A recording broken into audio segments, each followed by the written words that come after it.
Good morning, team. We will be live in less than a minute now. I see Naledi is online, our host. Naledi, when you are ready, please switch on your video and then we can get started.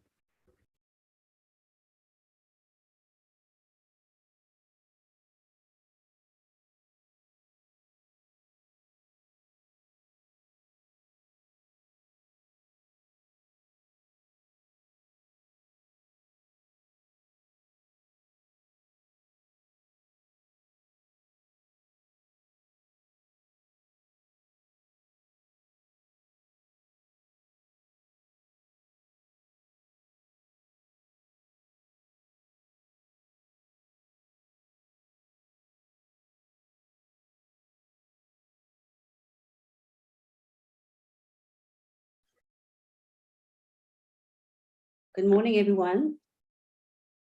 I don't know if we just get some feedback, if everyone can hear me. Morning, my lady. Yes, we can hear you. We can all hear you and we can see you as well. Awesome, awesome. Thank you so very much. I'm super excited about this morning's session. I don't know if we are still waiting for anyone to still join the call.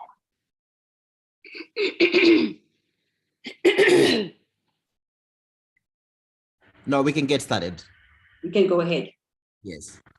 Okay, fantastic. We're just waiting for Flavia. Yeah, I see that Flavia is not on the call yet. Should we give her maybe 2 minutes before we commence? Sure, let's give it just that 2 minutes. I'll try also give her a ring on my side. Okay, fantastic, great.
Okay, she was just having issues with her machine. She said she's restarting it, but she'll be on just now.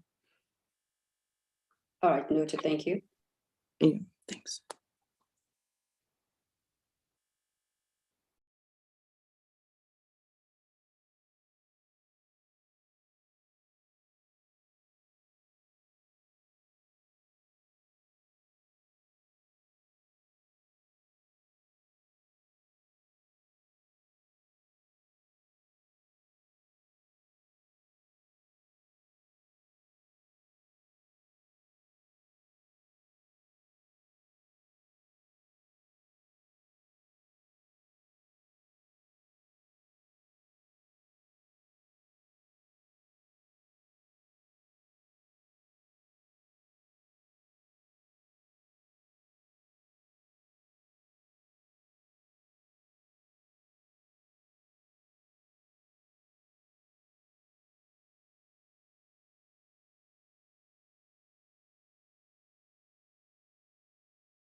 To our viewers on Facebook and on YouTube, we do apologize for this delay. One of our panelists is just having troubles joining in because of load shedding. So just allow us just 2 or so minutes and then we'll get started.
Good morning, Flavia, and thank you for joining us.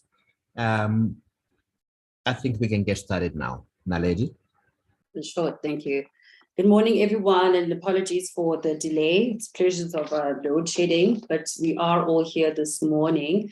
So, ladies and gentlemen, let me first of all start by welcoming you all, and thank you so much for taking your precious time this morning to be with us. I'm super excited and looking forward to the conversation and the insights that will be shared this morning. My name is Naledi Mosiane. I'm the director of Oviedo Media, production and media company, and I'll be moderating this morning's session. Now, today marks the 13th day of the 16 days of activism, for no violence against women and children. And I'm going to share some stats and numbers released by Stats South Africa in regards to gender-based violence in our nation for the recorded period of July to September. So in 3 months of reporting, they experienced a double-digit percentage increase that was recorded for murder, attempted murder, and assault against women. Over 13,000 women were victims of assault with intent to do grievous bodily harm between the period July and September. And if we bring those numbers home, essentially that tells us that's about 216 women that experience physical assault each and every day in our nation. 1,277 women were victims of attempted murder. 989 were murdered during this period. And a very shocking figure that in just 6 months, from April to September 2022, 558 children were killed in South Africa. And when they looked at where most of the rape incidences were happening, 62% of those rapes happens in the victims' homes or in the perpetrators' homes. The second most likely place of rape incidents occurs at public places such as streets, parks, and beaches. And the third most likely places of occurrence for rape are in modes of public transports, which is buses, taxis, trains, and other mode of public transport, which tells us and paints a very grim picture that women in this country are not safe anywhere. And the first thing that actually came to my mind when I did look at these figures is, what do these numbers actually look like in the place of work? How many women are sexually harassed, assaulted, discriminated against in the pursuit of pursuing their dreams? And today we're going to shine the spotlight on the South African TV and film industry in relation to GBV and GBV-related issues. We know for certain that our sector, globally in fact, is rife with discrete acts of GBV and GBV-related issues such as couch casting, sexual assault, inappropriate behavior, unmonitored intimacy scenes. So moving beyond the stats and the grim picture, today we're going to talk about the interventions that have been put in place by SWIFT and the NFVF in a deliberate attempt to remedy these issues. We will talk about the work that has been done with the Safety Compliance Officer program and an initiative that is aimed at creating safe spaces in South African film and television sets. The work that still needs to be done and what are those challenges or stumbling blocks that we potentially face. And to give us a very good picture of this is industry champion Lindinde Bele Koka, who's going to share a presentation with us. Now, before I introduce Lindy, there will be an opportunity for questions and answers after the panel discussion. So please do type your questions in your respective chat box and we will pose those respective questions to the individuals. So introducing you to Linda Koka, as I mentioned, is an industry champion. She's a board member of SWIFT. She's the head of advocacy program and is the acting CEO at SWIFT. She's a former government official of the National Department of Sports and Culture, and she joined the government after a stint in the advertising, marketing, and film industry. She's acknowledged by both peers and industry stakeholders for her contribution and pivotal role in the development and promotion of the South African film industry nationally and internationally since 1997.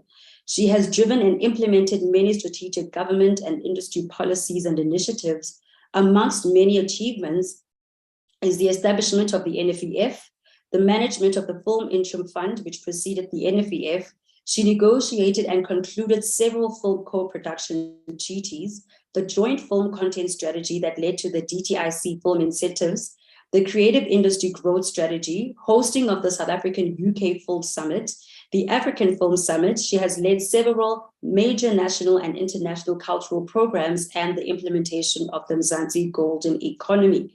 Liddy has also driven several ministerial task teams, the Culture and Creative Industry Master Plan, the establishment of the Art Bank of South Africa, BRICS Film Program, the first South African Film Summit in 2019, and many other initiatives. She recently left government to continue her interest in the creative industries, particularly the film industry, and in various capacities. She's passionate about collaboration and collaborative work. Lindy believes that the creative industry has the ability to attain a balance between championing the social, educational, commercial imperative, and most importantly, artistic expression as a voice for both the artist and the community at large. And after reading that profile, I believe that we are in very good hands this morning. So it is my pleasure to introduce to you Lindy Ndebele.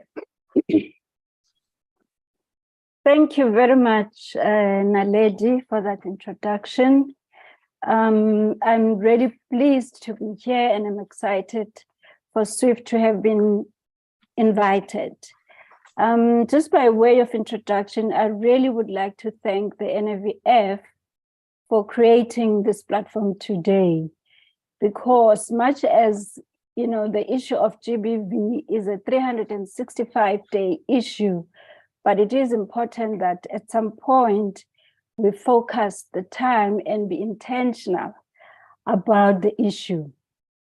So we're really excited that the NFVF has created this platform today. I'm just going to take you through a very short presentation about SWIFT's intervention and what SWIFT is doing in the industry to contribute towards fighting GBV in the country. It's a national issue, but I think it's important that the industry also contributes to this. About SWIFT, very briefly, I hope many of you do know who SWIFT is.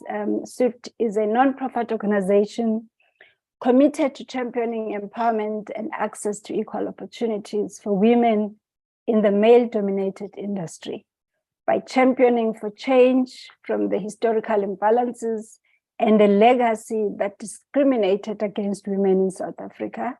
We advocate for gender parity and intersectionality across the audiovisual sector and content production ecosystem.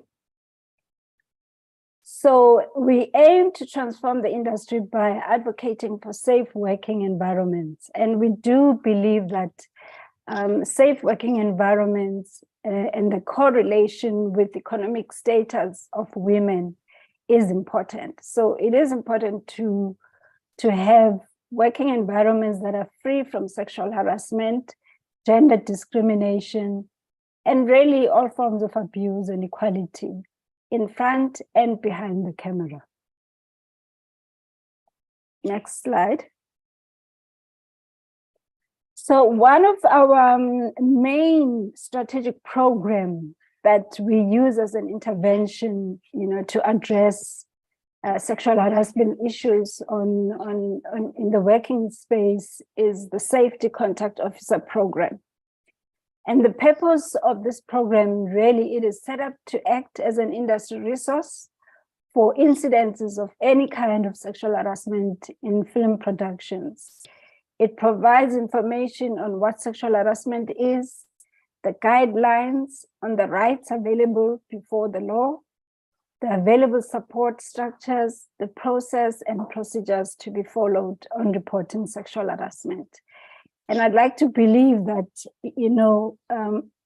there isn't any other intervention in the industry except also the intimate coordinating.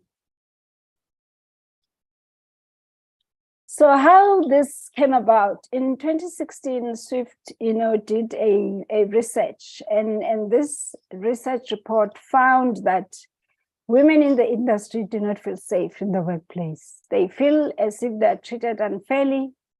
Included were issues of transformation, salary bias, underrepresentation behind the camera, unfair representation in front of the camera, and unreasonable working conditions. And really, these are issues that, if you look at sexual harassment in GBV, there is a serious correlation between the discrimination and the imbalance. The survey that was sampled, it took a sample, and the sample revealed an industry crisis. And I think it's a crisis that we are still navigating to date. With almost 78% of women working in the film and TV saying that they are discriminated against. 23.7% are unwillingly touched while working. 65% had witnessed sexual harassment by a perpetrator in a higher position, plus 30% in an equal position and 5% in a lower position. And so you can see the correlation between, the numbers of the imbalance between power and the roles that are played by women in the industry with sexual harassment, perpetrated to them. And of the respondents who intervened to stop the harassment, 27% say that they risk their job to do so, which this kind of thing actually, contribute to people not being able to report sexual harassment in their workplace. And over 68% believe that they had to work twice as hard and be twice as good as their male counterparts in the industry. In addition to gender, 58% of respondents said they had been discriminated against based on their race. These numbers and these acts of discrimination have not changed that much. The recent numbers that came through from the NVF report, also attest to some of that, even though there really has been improvement in some areas. So the Safety Contact Officer pilot was then started between 2020 and 2021. It was undertaken then that the SCO training program and the recruitment of 6 safety contact officers that were trained to be able to do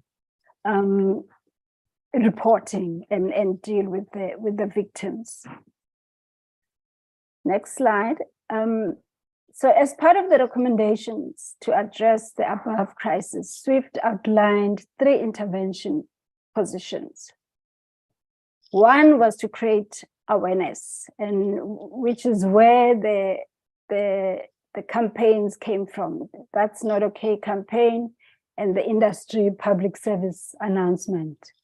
The second one was to drive policy protecting vulnerable persons on and offsets.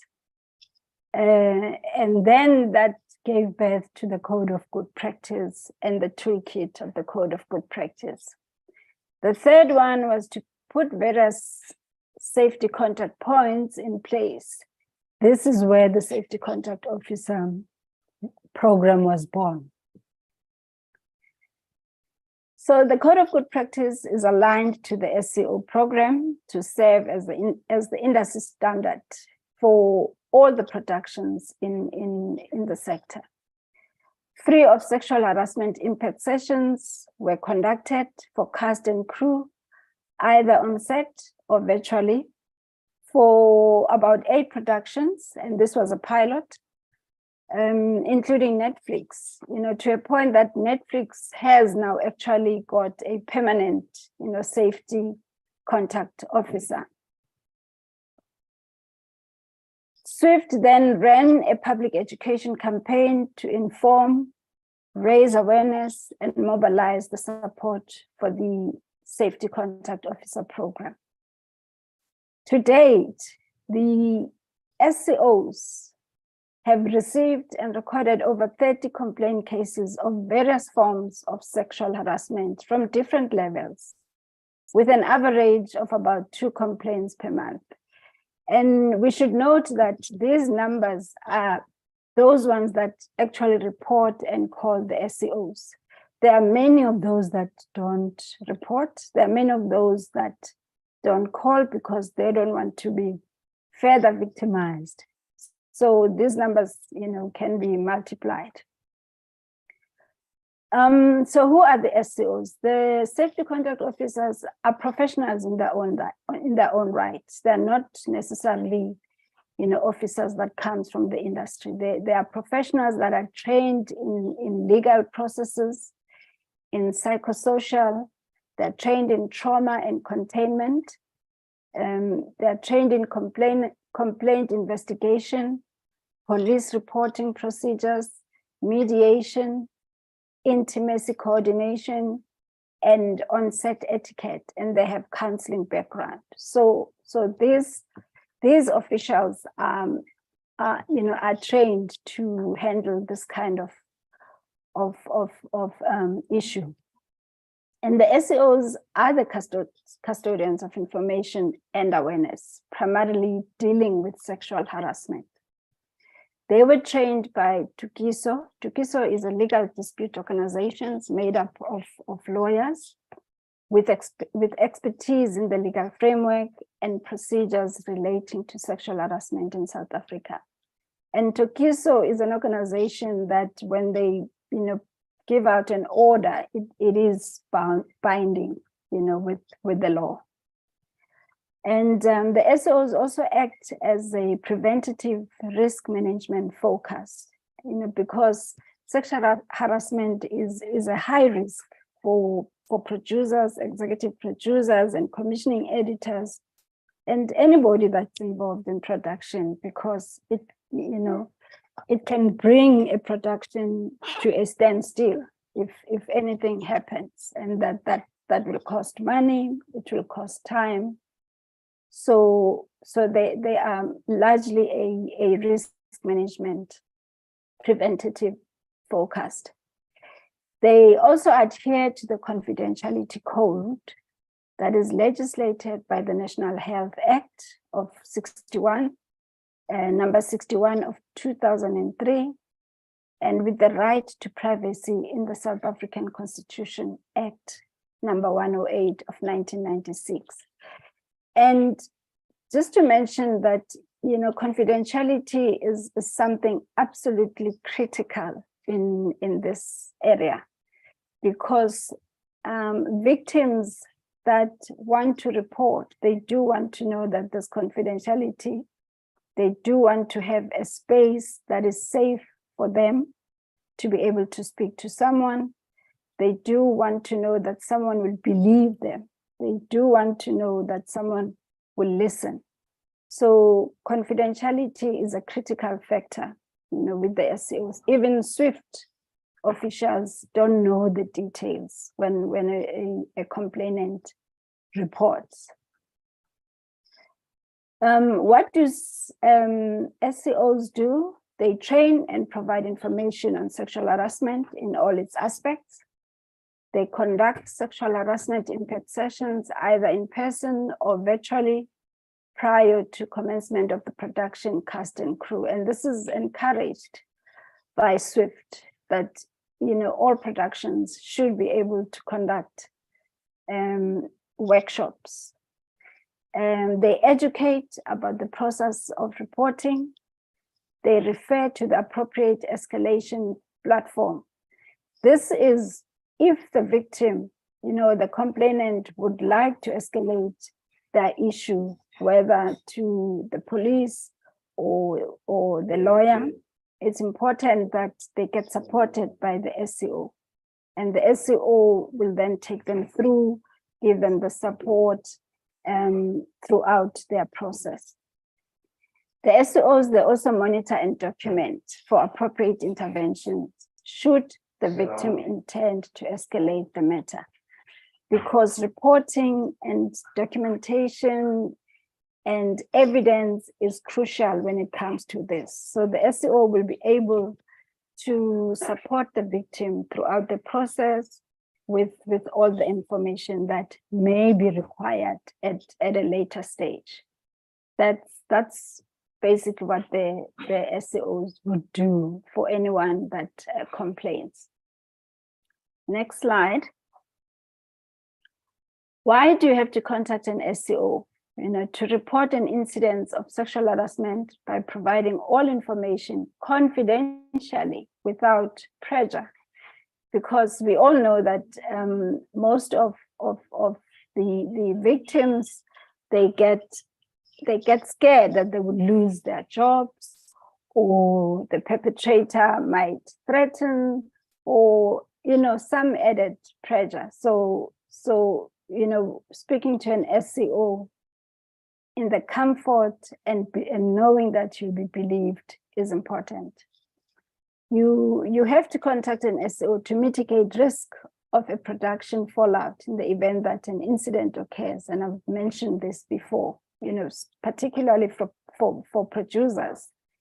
These things may blow out and the whole production can come to a standstill. It is also to help make the environment safer for all. And that is what we are all striving for in the industry, to have safe working spaces.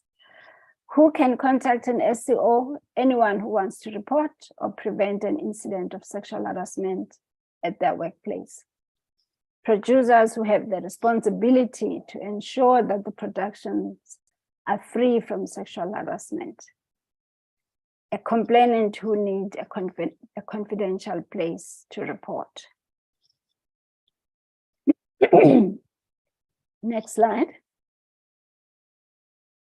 So the progress to date since 2021, SWIFT has set up an SMS line, and the number is 43101, but you can always get the number and the email address on our website. This is to facilitate reporting and assistance with incidences of sexual harassment. And the following resources have been made available to the industry and are available on the SWIFT website to educate, create awareness, and assist in eradicating sexual harassment. One, a code of good practice and the toolkit thereof. This is available for the industry. An SCO brochure, which gives a very brief and summarized sexual harassment guide. And then we have a detailed document on sexual harassment guide, which explains processes, what is sexual harassment, how do you deal with it, where do you have to go? It's got all the information.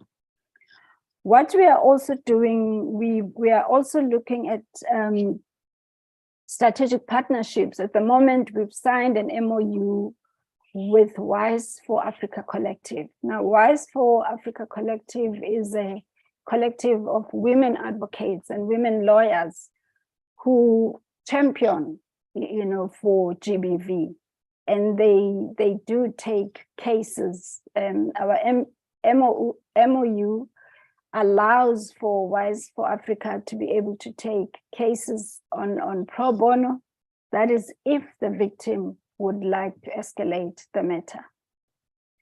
And one of the recommendations from the report, from the survey that was done and the research that was done, was that in a long term, our long-term plan is to establish an independent industry ombud, a mechanism that will receive, investigate, and formally resolve complaints and encourage continuous best practice.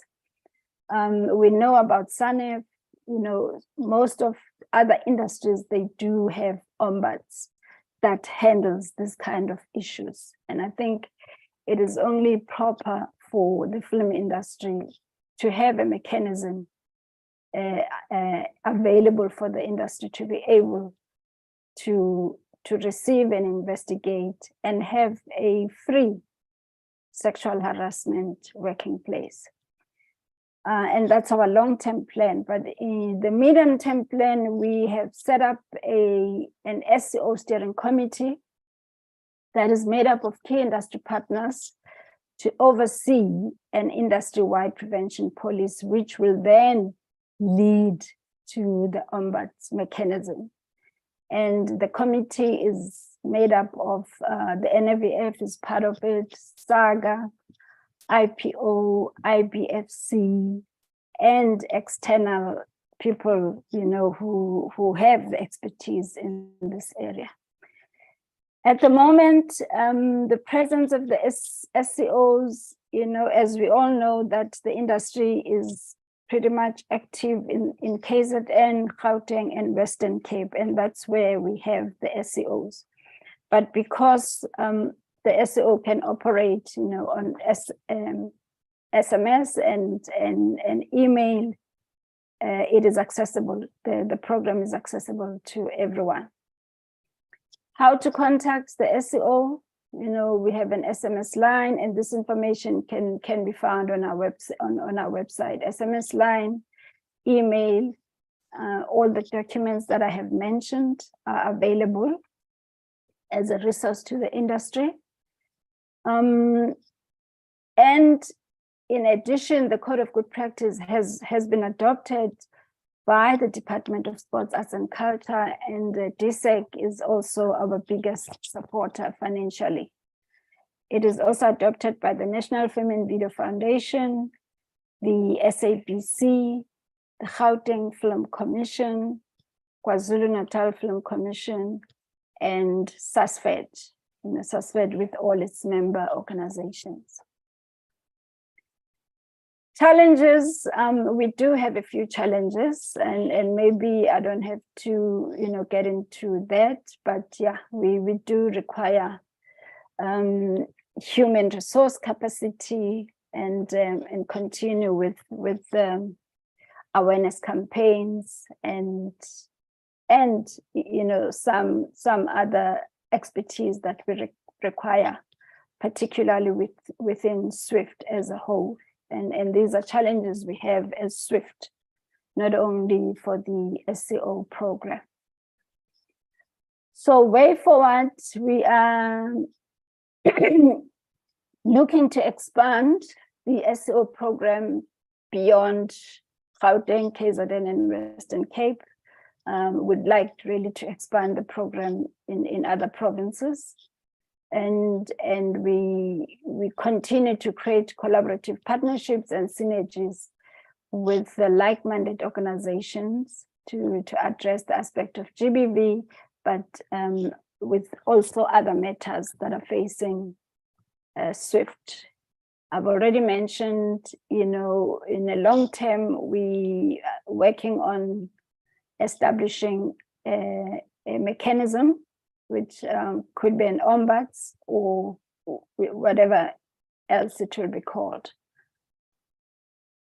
And we also really looking to have SEO ambassadors, particularly, visible men who will promote the SEO program and speak against GBV. So we'd really like to have volunteers to be ambassadors for the SEO program. In conclusion, next slide. In conclusion, we really would like to call to action, for the industry to have, we employ and encourage the industry to have a duty of care and responsibility in terms of Section 6 of the Employment Equity Act. If the industry can be encouraged to adopt the Code of Good Practice and implement it by ensuring that it is included for signing in all contracts. Given that this industry is an independent contract-based industry, if all productions can implement the Code of Good Practice by getting everyone to sign the Code of Practice code, that will see the protection of individuals working on set and in the production office. That will see everyone being protected, of the protection of the producer from direct liability in instances where individuals can prove that the producer did not provide a safe working environment, thereby mitigating one of the risks for the producer. This is a huge risk for the producer. We would like, to see the industry adopt and distribute the Code of Good Practice toolkit to everyone in the industry, practitioners, to ensure that the production conducts sexual harassment workshops before commencement of production. This is a service that SWIFT provides. If you want an SEO to come to your production, to conduct workshops before the commencement of the production, it helps, because then everyone acclimatizes themselves with what to do and what not to do in production. And we'd like the industry to support and ensure that producers and all the stakeholders utilize a safety contact officer for productions. And everyone to be ambassadors for safe working environments. Thank you. Thank you very much, Lizzie, for such an insightful presentation. I must commend you and SWIFT on the great work that has been done. I think it certainly was long overdue since we've needed such a movement, and congratulations to yourself and the team at SWIFT. And I think, you did share some alarming figures there. 65% of cast and crew members are harassed by senior executives and people in power, which we will delve into a little bit later in the presentation. So thank you very much for that. And coming up next is Onge Dumeka, who's the head of operations at NFEF. And she will be sharing a presentation with us. As a seasoned private and public sector professional, Onge Dumeka is a Golden Key alumnus with extensive work experience spanning across diverse yet complementary disciplines and industries such as FMCG, commercial and luxury retail, media, publishing, content production, and the public sector. This has culminated in diverse skill set, which is pitched to provide unmatched organizational value. She's a recipient of the 2017 Mail and Guardian Top 200 Young South Africans and the 2018 Gauteng Government Film and Media Excellence Awards. Dumeka made a name for herself as the strategic marketing manager of the country's leading magazine platforms such as Destiny, Destiny Man, Al Decoration, and Sawubona magazine under the original publisher Ndalo Media. Having pursued a strategic role for a cosmetics retail house, Dumeko returned to the publishing world during 2018 with a stronger understanding of the client investment opportunities that would advance publishing into its next phase of existence. This led her to become the editor-in-chief of Destiny magazine, The Bar, and the producer and host of the YouTube show and podcast, The Forever Onke Show. Her media-facing alias, Forever Onke, is an extension of her birth name, which essentially translates to the infinite forever possibilities, Onke, which means all in this Xhosa. Through the interactions with each guest, her intention is to find new pockets of inspiration that enable viewers and guests to realize the infinite possibility latent in all of us. Today, she sees herself wearing many hats as the head of operations at the NFEF. She oversees leading the business units for marketing and communications, events, partnerships and distribution, legal, policy, compliance and research, and occupational health and safety at South Africa's national funding and research body for its film industry. It is my pleasure and my honor to welcome Onke Dumeko, who's the head of operations for the NFEF. Thank you so much. And thank you to everybody who has decided to engage with us today. I think we're very honored to host a platform like this in partnership with SWIFT, noting the incredible work that SWIFT have done for the industry, and also noting that it's not necessarily easy to get industry buy-in. So we are very grateful for that. And thank you to all the panelists and also, of course, the moderator who's been doing a fabulous job this afternoon. I'm just going to take you through, I guess, just a top line overview of who we are and our role in the industry, and also just to speak on, how we really think of anything that's related to gender and gender matters in the greater context of the individuals in the industry that we focus on, that would really fall under the huge umbrella group of previously disadvantaged individuals, of which women are a component of. Sorry, just my slide.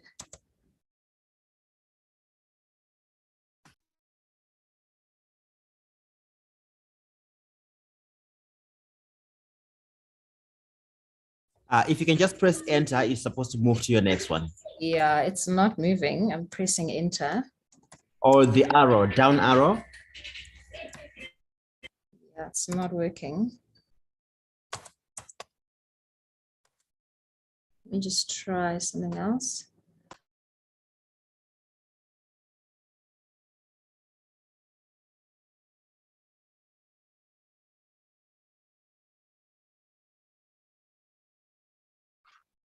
Hi, everyone. Just in the interim, while Onke is trying to get her presentation on screen, please do remember to post your questions in your respective chat box. They will be recorded, and we will then pose those questions through to the necessary persons, and that will be, of course, after the panel discussions that we will be hosting.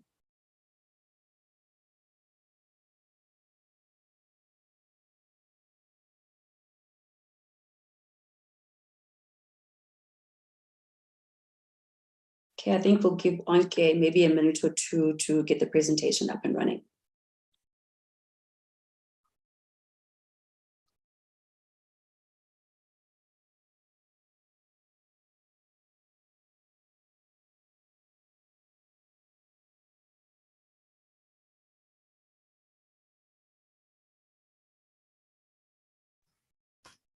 Sorry about that.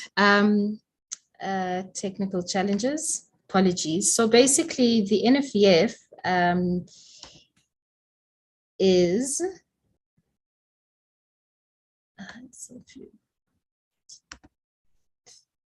the NFEF is an agency of the Department of Sport, Arts and Culture, and we were basically created to ensure the equitable growth of South Africa's film and video industry.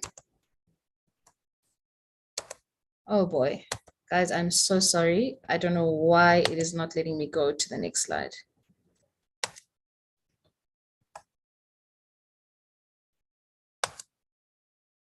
Are you able to email that to me so that I can share it quickly?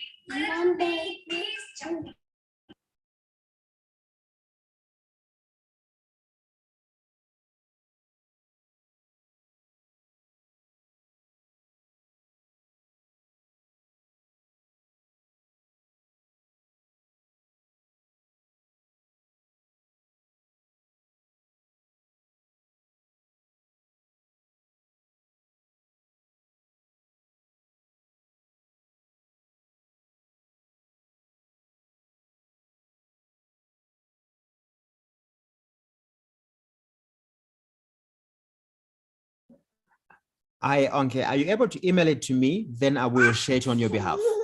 It's me at Achitigere.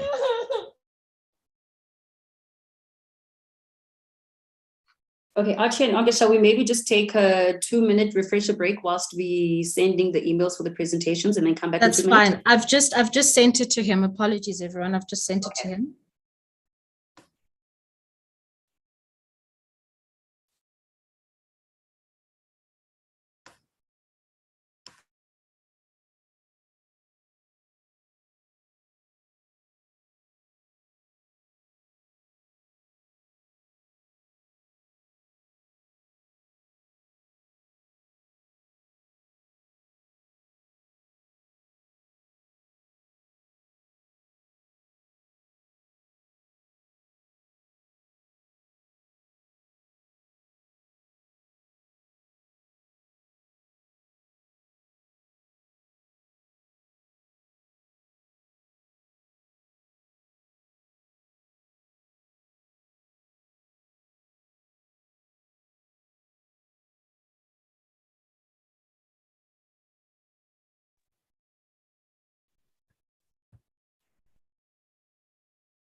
Okay, ladies and gentlemen, for those of you who might have just joined the call, we just experienced a few technical issues with presentations.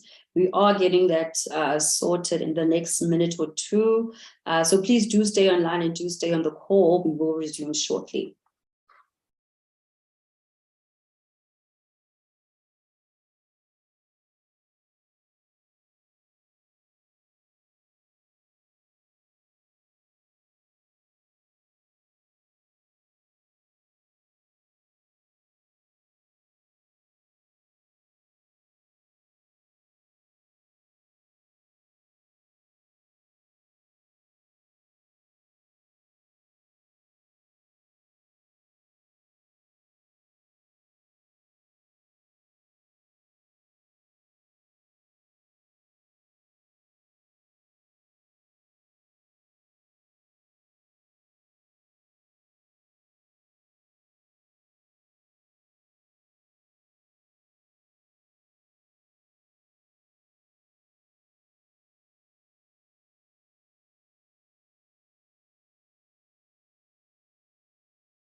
Sincerest apologies for that.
Hi, Archie. I think we've lost Anke on the call.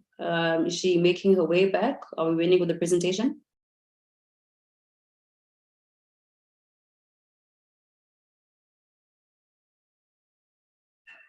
I'm trying to get her, and there she is in the lobby. I'm accepting her now. Okay, fantastic.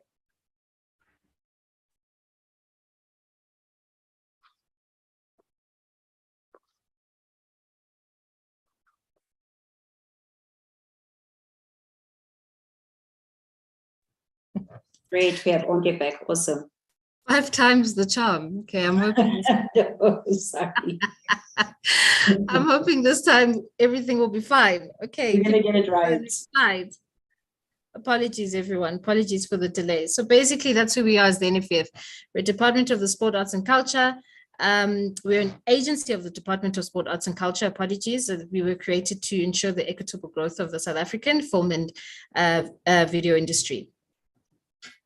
So our mandate is governed by the NFVF Act, and it's really to promote and develop the film and video industry, to provide and encourage the provision of opportunities for persons, especially from disadvantaged communities, in other words, previously disadvantaged individuals as well, to get involved in the film and video industry, get involved in the sense that become economically empowered by the industry, encourage the development and distribution of local and film video products, to support and nurture the development of and access to the film and video industry, and also to address historical imbalances. And that's all underpinned by our Vision 2030, which is really geared towards ensuring a diversified creative media industry. Next slide. So how do we do that? We have strategic goals, which were really underpinned by the mandate that I just outlined now. And how we make the strategic goals work is through our core funding pillars, right? So we fund across the value chain of film, especially when it comes to behind the scenes elements, for lack of a better description.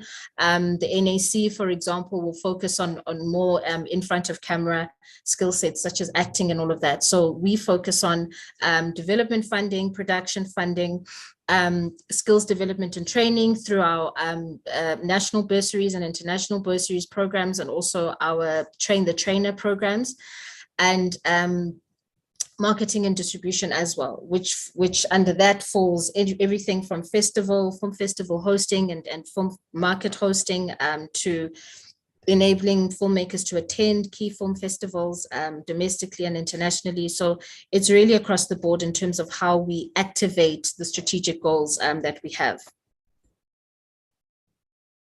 So we implement that through content development, like I highlighted, skills development, marketing and policy support. Sis Lindy was talking about policy intervention and how crucial it is, the strategic partnerships that we get involved in to really assist us to enable the equitable growth of the industry, and also, I guess, augment the funding where we lack it, right? Just to ensure that we are playing in all of the spaces that we should be playing. And then also just through how we administer the entity, right? How we make sure that as much as possible, the funding that we are allocated from the department the vast majority of that is allocated to filmmakers, whereas we leave a very small portion of that for entity administration, and making sure that how we function as an entity, the internal transaction of how we work will reflect positively outwardly. So we have a tiered funding approach for most of the funding pillars that we have, where we focus on tier 1, tier 2, tier 3. I mean, under our current funding policy, tier 3 doesn't exist for some of the funding pillars that we have. But this is basically the toolkit, the blueprint that we use. Is when we look at tier 1, we're looking at someone who has a lot more experience, your 5 years up, whereas tier 2 is about up to 5 years, and tier 1 is really your emerging and those people getting into the industry. Next slide. And we do that through having a very, very specific sector focus. So at the top of that is gender diversity and representation. So that, you know, underpins the conversation we're having today, where we focus quite significantly on making sure that not only through our internal transaction, but also externally, and how we empower industry, we make sure that there is the requisite gender representation as much as we can through some of the interventions that we do, which also extends to the queer community, the youth impact. How many youth are we empowering? Through training programs, through grant funding that we issue. Persons with disabilities, to what extent do we consider persons with disabilities? I know through the Presidential Economic Stimulus Program that we execute on behalf of the Department of Sport, Arts and Culture, we, you know, these sector focus areas are absolutely crucial. Just making sure that we ensure that our grant funding is prioritized around these key areas, and especially with persons with disabilities, because we have struggled sometimes in the past as the NFEF to make sure that we give, through our normal NFEF funding, requisite attention to persons with disabilities. And then there's also people people who are previously disadvantaged individuals, and really under that is where we focus on the racial equity, right, and making sure that we empower a lot more Black people that than have been empowered in this industry in the past. If you think also in context of the history of the country. And then also under service provinces, I mean, we look at the service provinces as those with your metro cities, Gauteng, Western Cape, and KZN. We do acknowledge that there are underserviced areas within those provinces, which we do activate at and try and make sure that we touch base with through our various interventions. But as a whole, as the provinces, we really look at them as service provinces. In the funding calls that we do, we tend to get the most number of applications from there anyway. Whereas our underserviced provinces are your Limpopo, Northwest, Eastern Cape, Free State, Northern Cape, and Mpumalanga. Then you, in terms of those sector focus areas, we have to be quite practical in terms of how we implement our aptitude for them, right? We can't just say that these are the sector focus areas of the sector that we are responsible for as far as the audiovisual industry is concerned. How do we implement that focus that we have? So there's an internal transaction that we have as the NFEF, how we function. We have 73.5% female staff, 80% of the MANCO, the HODs, and the EXCO, 80% of that team is female, a female CEO and a female council chairperson. In terms of the youth impact, we have internship programs that we do through the MITSITA. We have internship programs with the production companies, certain production companies and broadcasters. We also have a long-standing internship program in the NFEF anyway. Then persons living with disabilities. we have a specific staff complement who are persons with disabilities, and also through our internship program, we pay attention to that. In terms of the racial diversity, our staff complement is predominantly Black, and then the underserviced provinces, we make sure that we, as the NFEF, as staff, we are the people that are participants who are activating at the local film festivals and enabling people from underserviced areas to understand the process of applying for grant funding successfully. We've also been behind the Eastern Cape Film Hub and ensuring that it's up and running and operating in the Eastern Cape. And then from an external perspective, if you look at gender diversity and representation, there's the Female Filmmaker Slate, a program that we've been running to ensure that female filmmakers are not only producing great work in the industry, but that they are mentored throughout the program, right? It's not just about giving people grant funding, but making sure that there is a proper mentorship process that guides them and helps them along that process. And we, it's a very, it's a smart gold type of program where we have a very specific timeline to it, and also in terms of the output. And the most important thing there is really the skills development and the mentorship that happens along the way.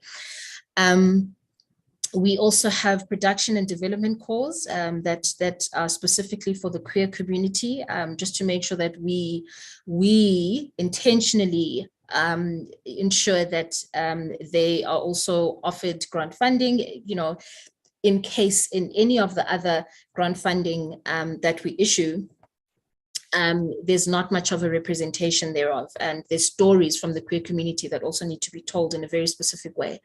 There's intimacy coordinator training that we are currently undergoing, which I'll speak on later, just to make sure that we have safer production sets, the gender inclusion and GBV related research and industry engagement sessions, and then the policy interventions that we have. In terms of the youth impact, we have the youth filmmaker slate, which functions in a similar model to the female filmmaker slate. It's really just our intention of making sure that youth and females are engendered into the industry in a very specific and target-driven way. We also focus quite a lot on ensuring that youth are funded through the PSP program. Persons living with disabilities, again, we focus quite significantly on that through PSP. Through PDIs, that is a focus that is across the NFEF funding. And then with underserviced provinces, it kind of matches what we have in the internal transaction, because ultimately it's something we need to report on as to how we are impacting the industry. Next slide.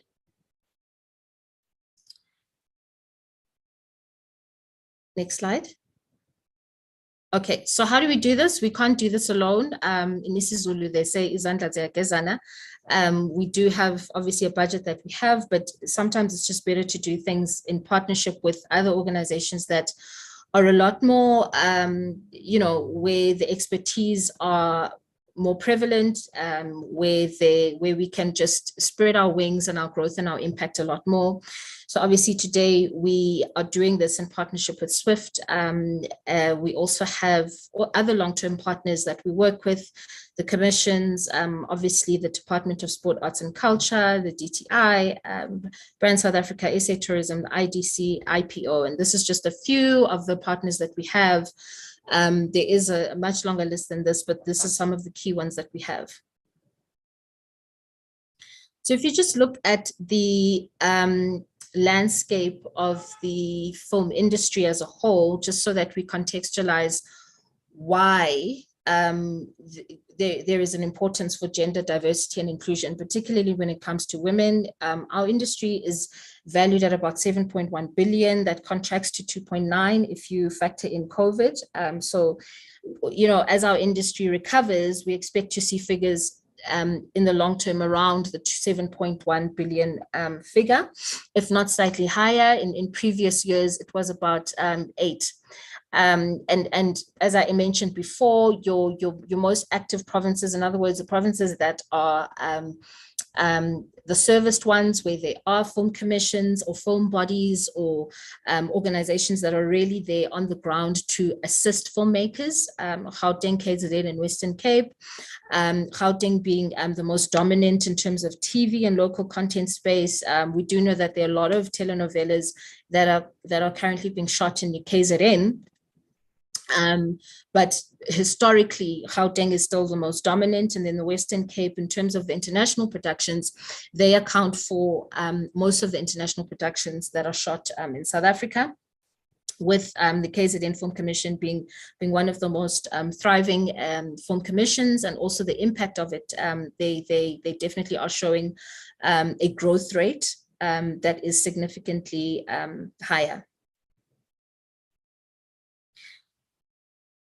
If you look at gender diversity and representation, we have the economic impact assessment report that we conducted, the transformation report that we conducted, the gender matters report that we conducted in collaboration with SWIFT, which I'll speak to just now, and also the gender diversity and GBV in South African TV research. So if you know, in the EIAs from 2021, transformation from 2021. These reports are important in the sense that they all give you context of why gender representation, especially when it comes to women, is important. So we can look at gender matters and gender diversity and GBV in South Africa only, but the context is important. The transformation report gives you the context to show how dire of a situation it is for women, right? The economic impact assessment report then shows you the size of the opportunity for this industry, the value of this opportunity, especially when it comes to the national agenda in terms of the tax revenue that it generates, the household income that it generates, the number of jobs that it generates. So all of these research reports that we do are important because they contextualize that. If you look at the gender matters report, a report that we did in collaboration with SWIFT, the background around that really, first of all, starts at the complex history of our past, which ultimately resulted in the marginalization of Black people and also women. And so since the establishment of this industry, you know, men have particularly dominated this industry, even though you see a lot of women front of camera. The key thing is how many of those women are behind the scenes, behind the camera, in key making decision roles that determine how this industry functions and the direction in which this industry grows. So, and then there's also the fact that the industry is very labor intensive and it's subject to very long working hours. There is not much of a consideration of the responsibility that women have and how it may be difficult for them to balance their participation in the industry and the typical roles that we all know women. It's a matter of, so that's why, you know, that's the background behind the study, and part of the reason why we undertook to do it. In terms of the purpose and the aims, you know, over the last decade, if not more, there's been growing awareness and discussion of the limited representation of women in key roles in the industry, as I just said. So together with SWIFT, we undertook to conduct this research, and various interventions at different levels were undertaken to address the issues of women participation in the film industry. Next slide. So the purpose of the study was really just to look at the trends and insights into the state of women in the SA film industry, how different interventions have assisted in addressing gender parity, the challenges faced by female filmmakers, the role played by advocacy groups, the interventions that are in place to fast track female filmmaker development, and the barriers to entry in the South African film and television industry. So some of the key findings was that 52% of the respondents, which was that the majority, had gone through some type of formal training, film school.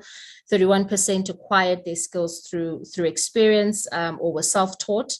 And when it came to, so you're not necessarily talking to SA film, the perception that SA women filmmakers are underskilled or don't necessarily know what they're doing is not necessarily an accurate one. And it kind of makes it even more of a sore point to say you have South African women filmmakers who have the skill sets, who've done the work to make sure that they understand how to participate, but the opportunities seem to be limited to certain sectors of the industry and not the full value chain of the industry where they could fully participate. So then it means that there's limited representation of women in roles such as director, cinematographer, technical department. So I know we've seen growth in some of the years post 2018, but typically speaking, you'll still see women in wardrobe, hair, post-production, editing, script writing. So, and those departments are equally important, right? But the key thing is to have that representation across the value chain, especially when it comes to HODs on production sets, because that also impacts the economic participation of women. Next slide.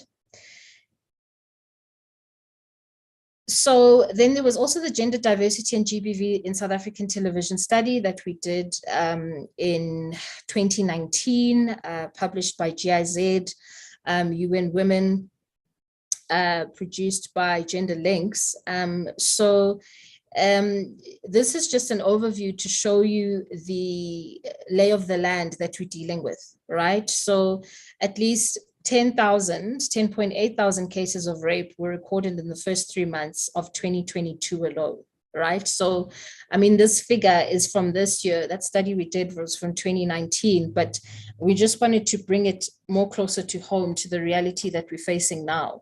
So if it's 10,000 in the first quarter of 2022, it shows you, if you were to just, in terms of probabilities, where we stand at before we even get into the last quarter of the year, where we know there's the festive season, and those figures go up. So in part of that, 1 in 2 rapes were reported to the police, and the rate of femicide in South Africa is 4 times that of the global average, right? Which means that every day 3 women die at the hands of their intimate partners.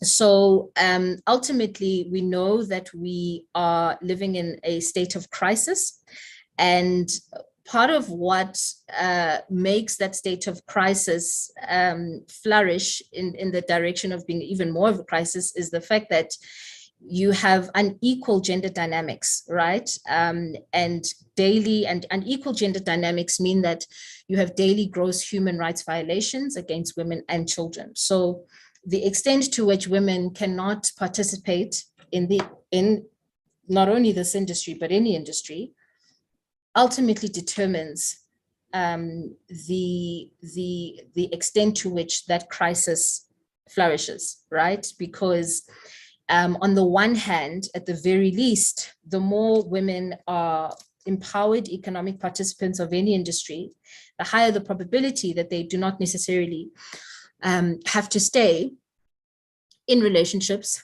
that are the cause of so many human rights violations, and have the at least economic will and power to leave. But unfortunately, it's not the case for a lot of women who have to stay because, they have mouths to feed and children to feed and all of the other social constructs that cause women to tend to stay in these relationships.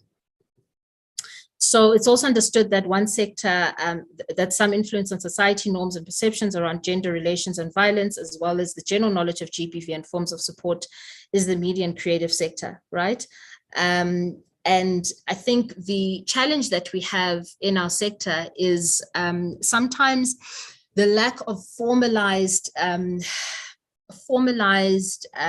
policies, interventions, and all of that, not necessarily policies, but formalized interventions that the industry easily galvanizes around, which is why, we felt it was quite an important thing for us to support the good work of SWIFT through some of our policy interventions, which I'll take you through now, just to make sure that we make sure that there is an institutionalization, that there's a formalization of these interventions that are targeted at more than anything else, preventing incidences of these gross human rights violations that are related to gender-based violence and femicide in this industry. Okay, next slide. So in terms of the study that was conducted, these are just some of the key insights. I mean, in terms of the news tend to be getting it right. In terms of the representation, you'll see that there's a predominantly Black representation when it comes to the news, but that could also really be a determinant of the fact that your country, as a country, we are predominantly Black country, right? So it only makes sense for news channels and broadcast partners to make sure that, you know, whoever is speaking to the audience reflects the audience, right? So even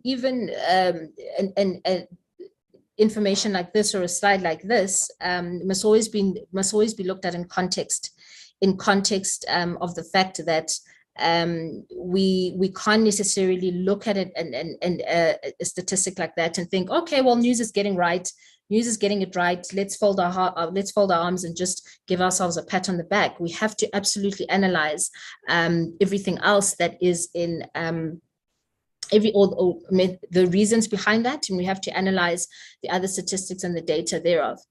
So this slide basically shows you, for example, to my point, if you look at the sources of sex, in other words, where women are mentioned, right, on television, right, it's about 39%, right? Now, if you look at, so there's an underrepresentation there. But if you look at the GBV stories, right, 67%, because in terms of the GBV stories, you know, women are the predominant victims of that. So it shows you that while we might be underrepresented across the board where we may deserve to be represented, when it comes to GBV, that's when you'll see more gender representation when it comes to women, which is not necessarily something we should be proud of. Next slide.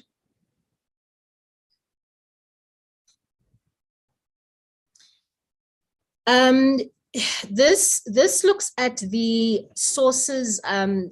Okay, so basically this look at the women news sources. If you look at the period throughout this last quarter of the year, where news sources will go from 40% during 16 days of activism, which you're currently in now, 42% Christmas over the Christmas period, and then it will drop since 16 days kind of tailors. There is a bit of a gap, but it tailors into the Christmas period. But after the Christmas period is done, women in news sources drops. So you don't necessarily see as much of the information around GBVF on television sources afterwards, because it tends to be business as usual, right?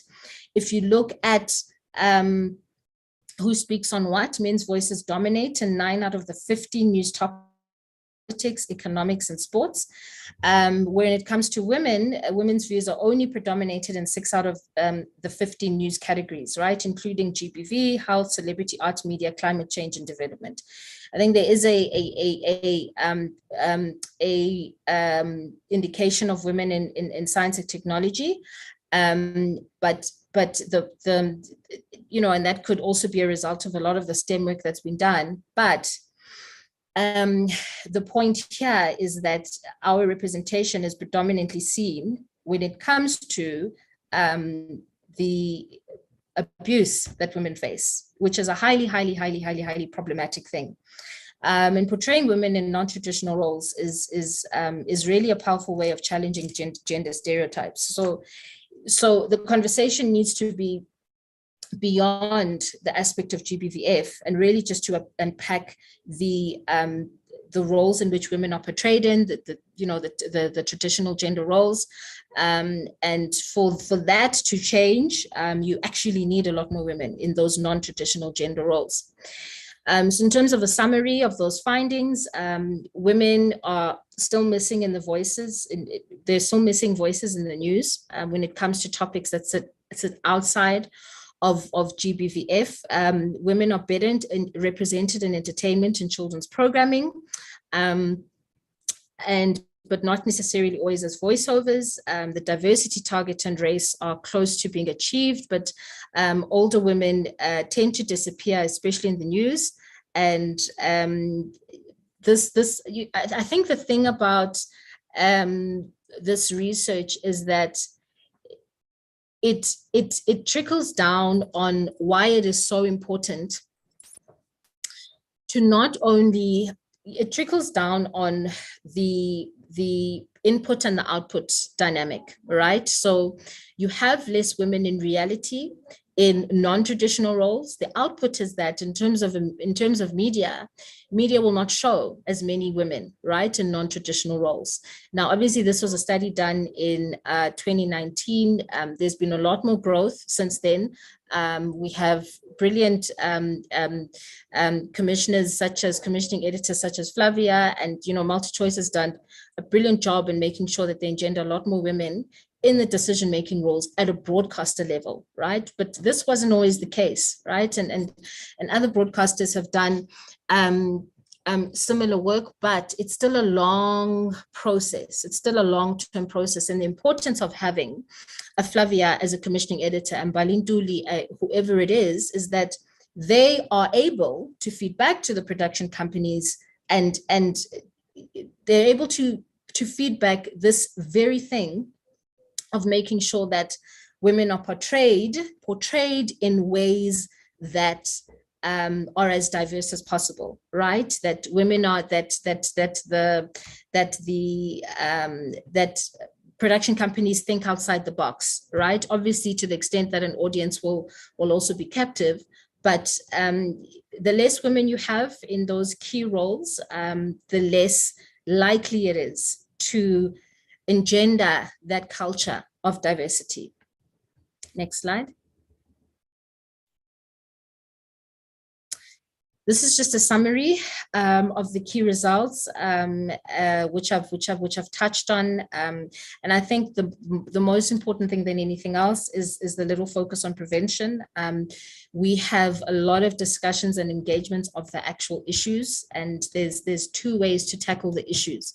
One way to tackle the issue is to create an environment where there is prevention more than anything else, right? So we know we have an issue. How do we prevent it from happening?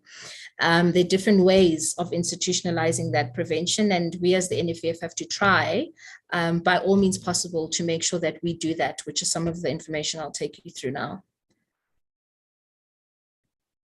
So in terms of the conclusion of that finding, just as a top line, women comprise 77% of program creators, but just 15% of directors in entertainment. Broadly, content creation remains a man's world. Remember, this is pre-social media content creators really taking the form. And then, there's a concern from a prevention perspective in the finding that the breakdown of topic categories prevention constitutes only 5% of GBV topical coverage in the news and 29%, right, in children's programming.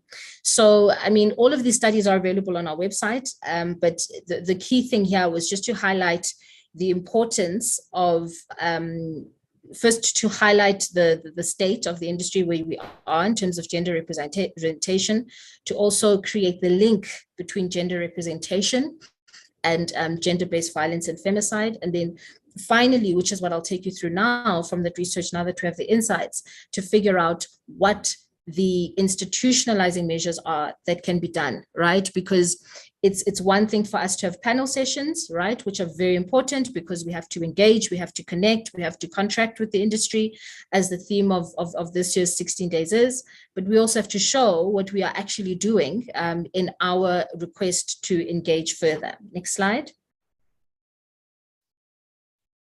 So in terms of policy intervention on the previous slide, one of the recommendations was to have that in our new funding policy, which will come into effect 1st of April 2023. We have an inclusion of clauses that enable the NFF to suspend grant funding should there be reasonable suspicion of any criminal, misleading, dishonest, irregular activities or the harassment of any production personnel, crew or cast, NFF staff, once the allegations have been proven to be based on fact.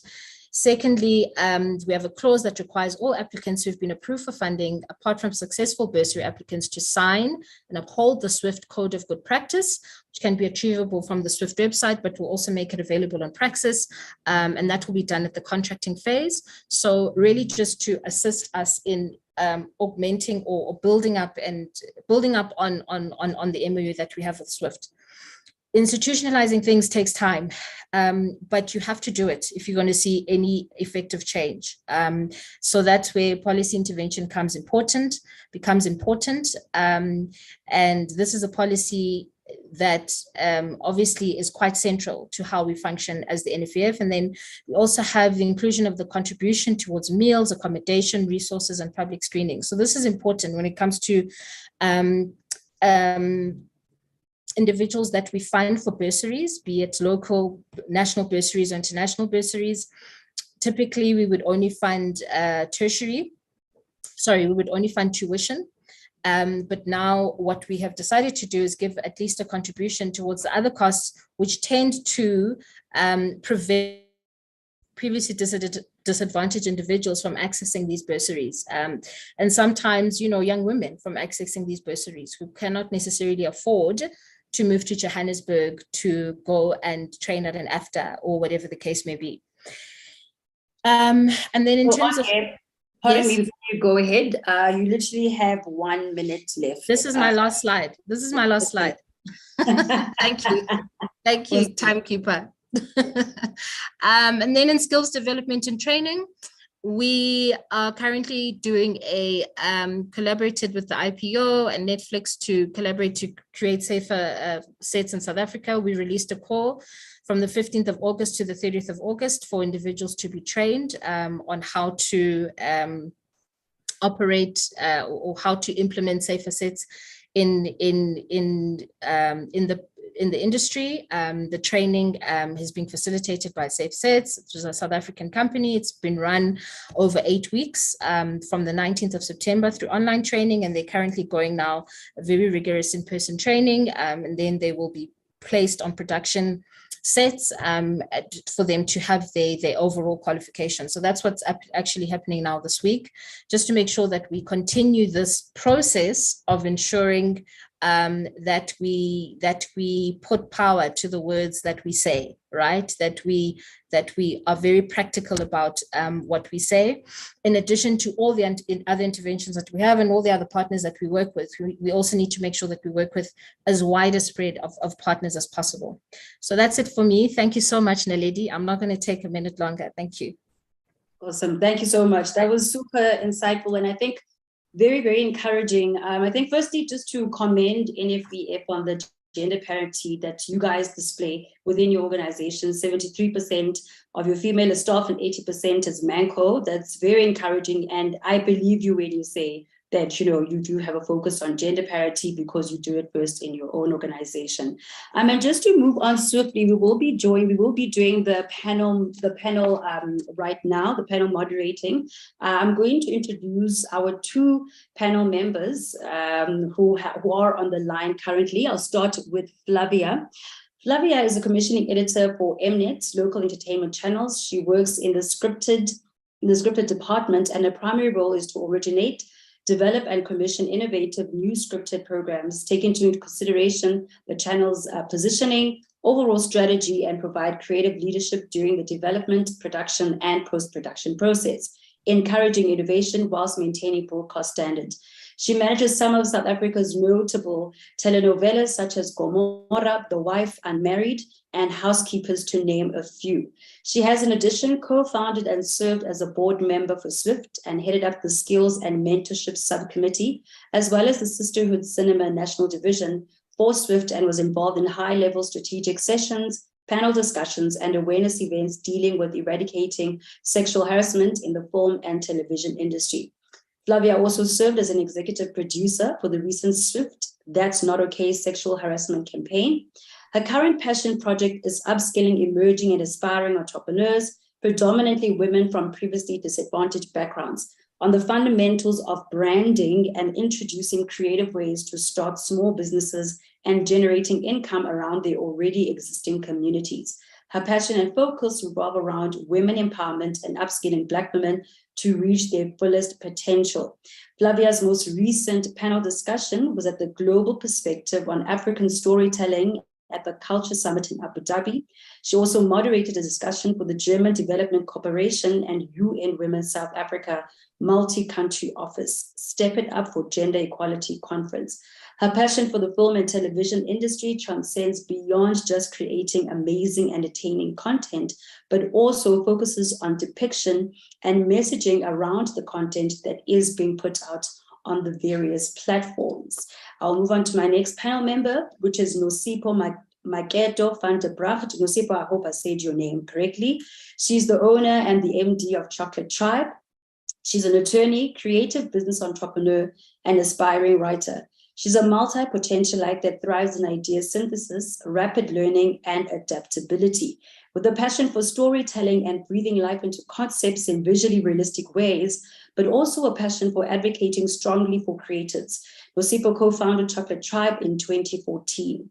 She has helped cultivate Chocolate Tribe into a professional animation and VFX studio that not only produces work of the highest international standard, but with its over 20 years of an industry experience. A studio that aspires to harness and develop the potential of young talent in the animation and VFX industry. As an owner and MD of Chocolate Tribe, Nosipho continues to be an advocate for growth and development, breaking both local and international boundaries with global clients in feature film, TV series, and commercials. She's passionate about women empowerment through career access and opportunities. As such, she has volunteered for organizations such as Women in Animation and started AVI Josie to create access for talent coming from previously disadvantaged communities. It was my absolute pleasure to welcome our two amazing, formidable panel members this morning. How are you, ladies? I am fine, thank you. That introduction was amazing. Hello, Flavia. Hello, Onke. Hi, Naledi. To all our panelists as well. Hi to everybody, and thank you. You did kind of butcher the surname, but I understand it's a bit. I thought it's as a much. long one. It's okay. Please say it correctly so I know for next time. It's Van den Bracht. Van den Bracht, right? I've got. There. What's the language of origin? Pardon? What's the language of origin for that last name? It's Dutch by association. Yeah, it's looking at the other side of ponds when you shouldn't. Yeah. Okay, got that. Thank you very much, Nosipho. Flavia, how are you? I think you're still on mute, Flavia. I can't hear you. Still can't hear you.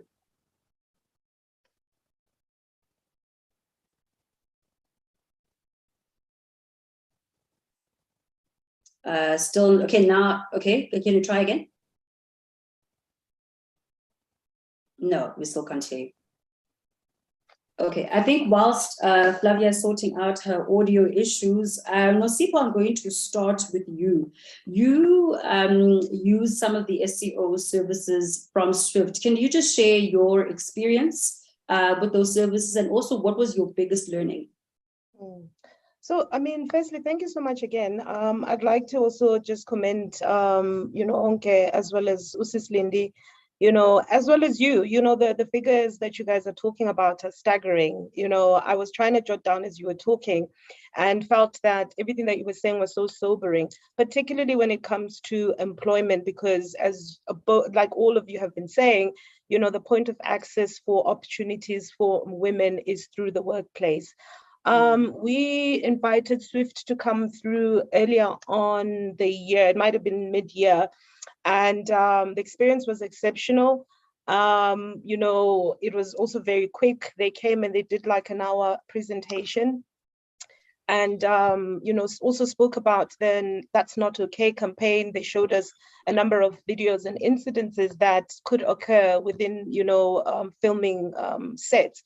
Or the film sets. And for me, it was quite interesting because sometimes things that look innocuous or things that look as though it doesn't constitute harassment can be harassment. So for example, there was part of That's Not Okay film showed a director kind of, holding an actress in a way, trying to direct her. But that was, not a way that was appropriate. And it's those little moments that are fleeting sometimes that you don't recognize. And as a woman, sometimes you feel like, you're being, or you're gaslighting, or you're being gaslit if you say, I didn't like the way this person touched me or looked at me.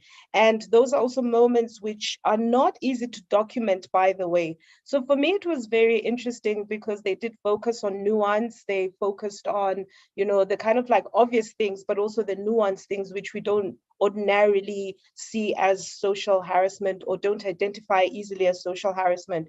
So the lady who came through was very articulate and was very patient in terms of like asking if people had any questions.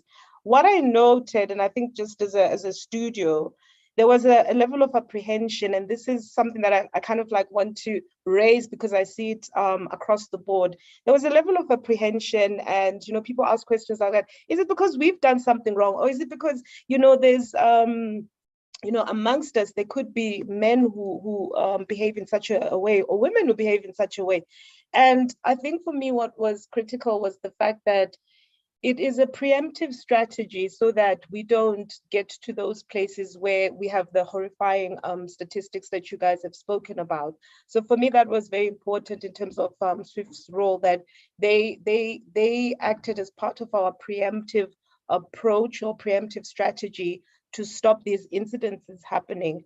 And then I think the second part was the fact that sometimes, the males in the team feel uncomfortable. And so questions such as, so if you like somebody, how do you then express that without being seen as though you're being a bit, creepy, or that you could end up sexually harassing somebody? So it was a very interesting experience. And just based on all the points that I've raised, we found it quite beneficial.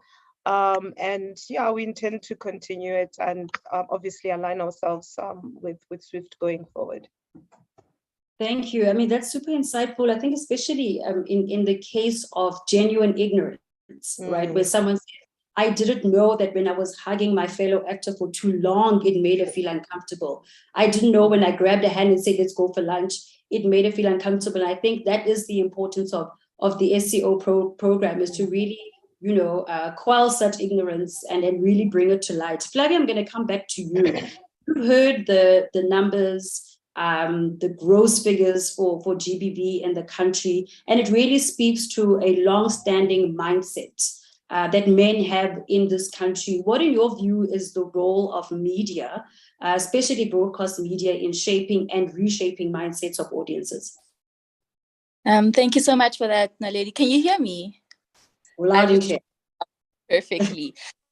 So I just want to say thank you so much for the opportunity to have me here, and really and just the work that SWIFT continuously does. I remember initially in the early days, it was all just a dream, but to actually see the implementation and the transformation that's happening is remarkable to see. And also not to mention the amazing presentation by Onke and just the incredible, impactful, practical work that the NFEF is doing. It gives one really so much hope to know that there is so much underground and practical work that's been done to transforming. And the biggest thing is that we are all responsible, and in all of our different corners have to somehow do the little that we can do. And by doing it together, we can stand as a stronger people, as stronger women, to be able to implement change. So I'm really blown away by that, and I'm also just very inspired by Nozipho, and seeing how she's also transforming within her studio and the work that she's doing. I think broadcasting, to your question, plays such a huge role. Within the context of South Africa, television is probably the biggest medium in which people obtain or sort of like consume media. And the masses and the millions of viewers and eyeballs that one has, there's a major responsibility, whether one is a public broadcaster, a private broadcaster, a network, for as long as there's content and there's a platform to create that content and to reach an audience. Messaging, depiction, and portrayal is incredibly important. I think I can speak for all of us on this call, and even the amazing people that are viewing from wherever they're viewing, and just people in general, that when we grew up, we were very much informed about what we saw on television as to what we needed to aspire to and what we wanted to be. Media, or television rather, for me, I feel has such a strong sense of forming a national identity, and there needs to be an understanding with that responsibility that one has, from the people who come and bring in the proposals to the people who commission the shows, and there needs to be alignment in the messaging that is put across, regardless of the different mandates. And the reason why I bring up mandates is also having the understanding that a public broadcaster or a public entity would have a very specific mandate to serve certain roles, which would be very different from a private broadcaster, for instance, multi-choice, where I work with. Of course, for us, the main core is to be able to satisfy the paying customer. But having that in notion, it doesn't necessarily mean or allow for a room or an opportunity for us to be irresponsible with the type of commission that's been commissioned, the content that's been commissioned, and also the correctives that we put in place and the messaging that we put out there. So it is a collective effort, but it's also a very important platform to form a national identity. And that's incredibly important. And Flavia, if you are at liberty to say, does MultiChoice have a GBV content strategy in place? Absolutely, despite the fact that, like I said, our main focus is to, keep our subscribers and have them be happy with entertaining them and enlightening them and giving them insightful sort of content.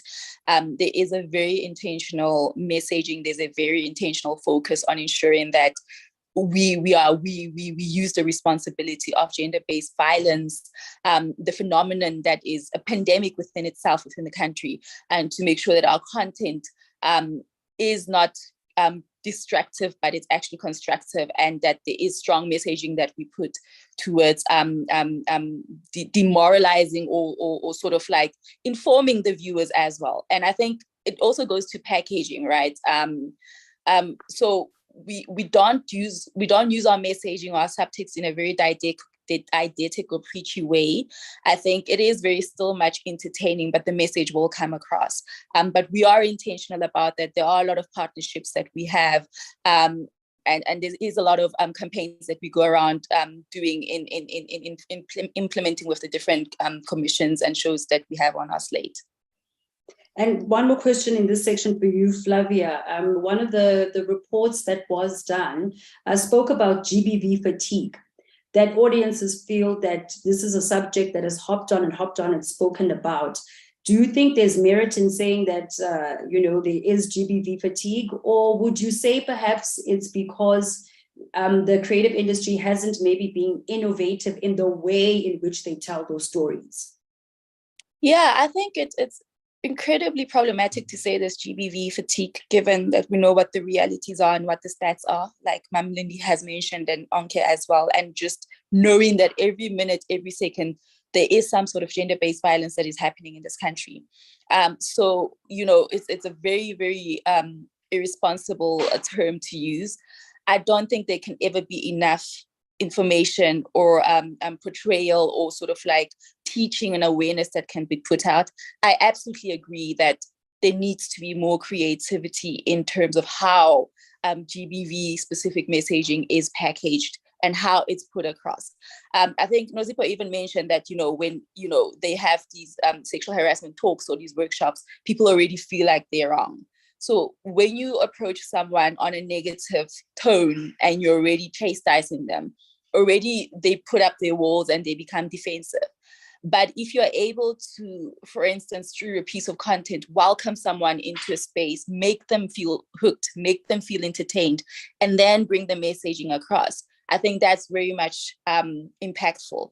I also do think, and I think Onke had mentioned this, there is so much value in having our male counterparts form part of the conversation, because then it's easier to take and palatable, as opposed to it being angry feminists fighting over GBV. So there's a lot of nuances that goes into it, but it definitely boils down to creativity and how you bring across the message. Naledi, do you mind if I jump in for a minute? Yes, please go ahead. For me, I think I absolutely agree with Flavia, and I think it's quite problematic if we're even using the term that there's GBV, fatigue. I think one has to also ask who is saying that, because I think the women that are facing all of these, acts of violence would not say that. And anybody that is also related to them would not be saying that. So I think it's also about, just watching where those kinds of narratives are coming from. For me, it's quite problematic for people to feel that way, particularly if we're also talking about the increasing, like the stats that you, shared with us, Mam Lindy as well, spoke about to some extent. That is problematic if people think there is GBV, violence, sorry, not violence, but GBV fatigue. Especially if it's escalating, and but indeed I do also agree with Flavia that there has to be some level of creativity, and to some extent I think that may also minimize, because violence is not a point of entertainment, so I'm a bit circumspect or worried if we make it I agree with Flavia that it should be kind of like presented in a way that is palatable and that's easy to digest and that's not preachy or didactic. But at the same time, I'm very cautious where if it becomes like entertainment, then it desensitizes people and they don't necessarily, take on board or understand how serious or grave the matter is. So just my 2 cents in that regard. Thank you, Nosipho. Lydia, I'm going to come to you. Productions have a duty of care and responsibility, right, in terms of Section 6 of the Employment Equity Act and the Promotion of Equality and Prevention of Unfair Discrimination Act. In fact, it's a fiduciary responsibility for production companies to ensure safety on sets. How has the SEO initiative been met by production companies in particular? Thank you, Naledi. Absolutely. I mean, it's a duty of care, whether SWIFT preaches it or not. It really is a duty of care for all stakeholders in the industry to be mindful of. As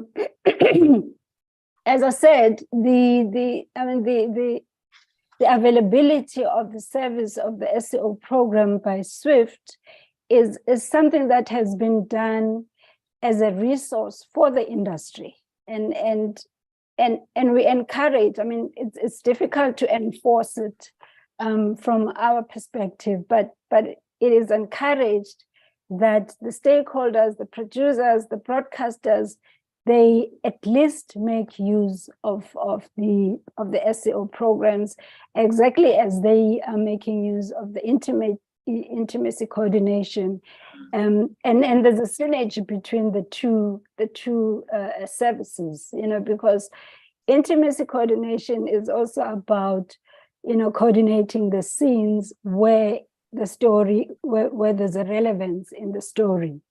But the SEO, on the other hand, is a service that applies to just about every production that takes place, for everyone to be aware of creating safe spaces. So when we say we encourage it, we employ it, it's a duty of care. It is something that we would like that it should be in the consciousness of every stakeholder in the industry, to be able to make use of. But I also just want to add to the fact that I think it's important that we are also mindful of the fact that GBV is not only a male-women issue, it's a gender issue, and it's, you know, by and large, a power relation, you know, situation that everyone finds themselves in.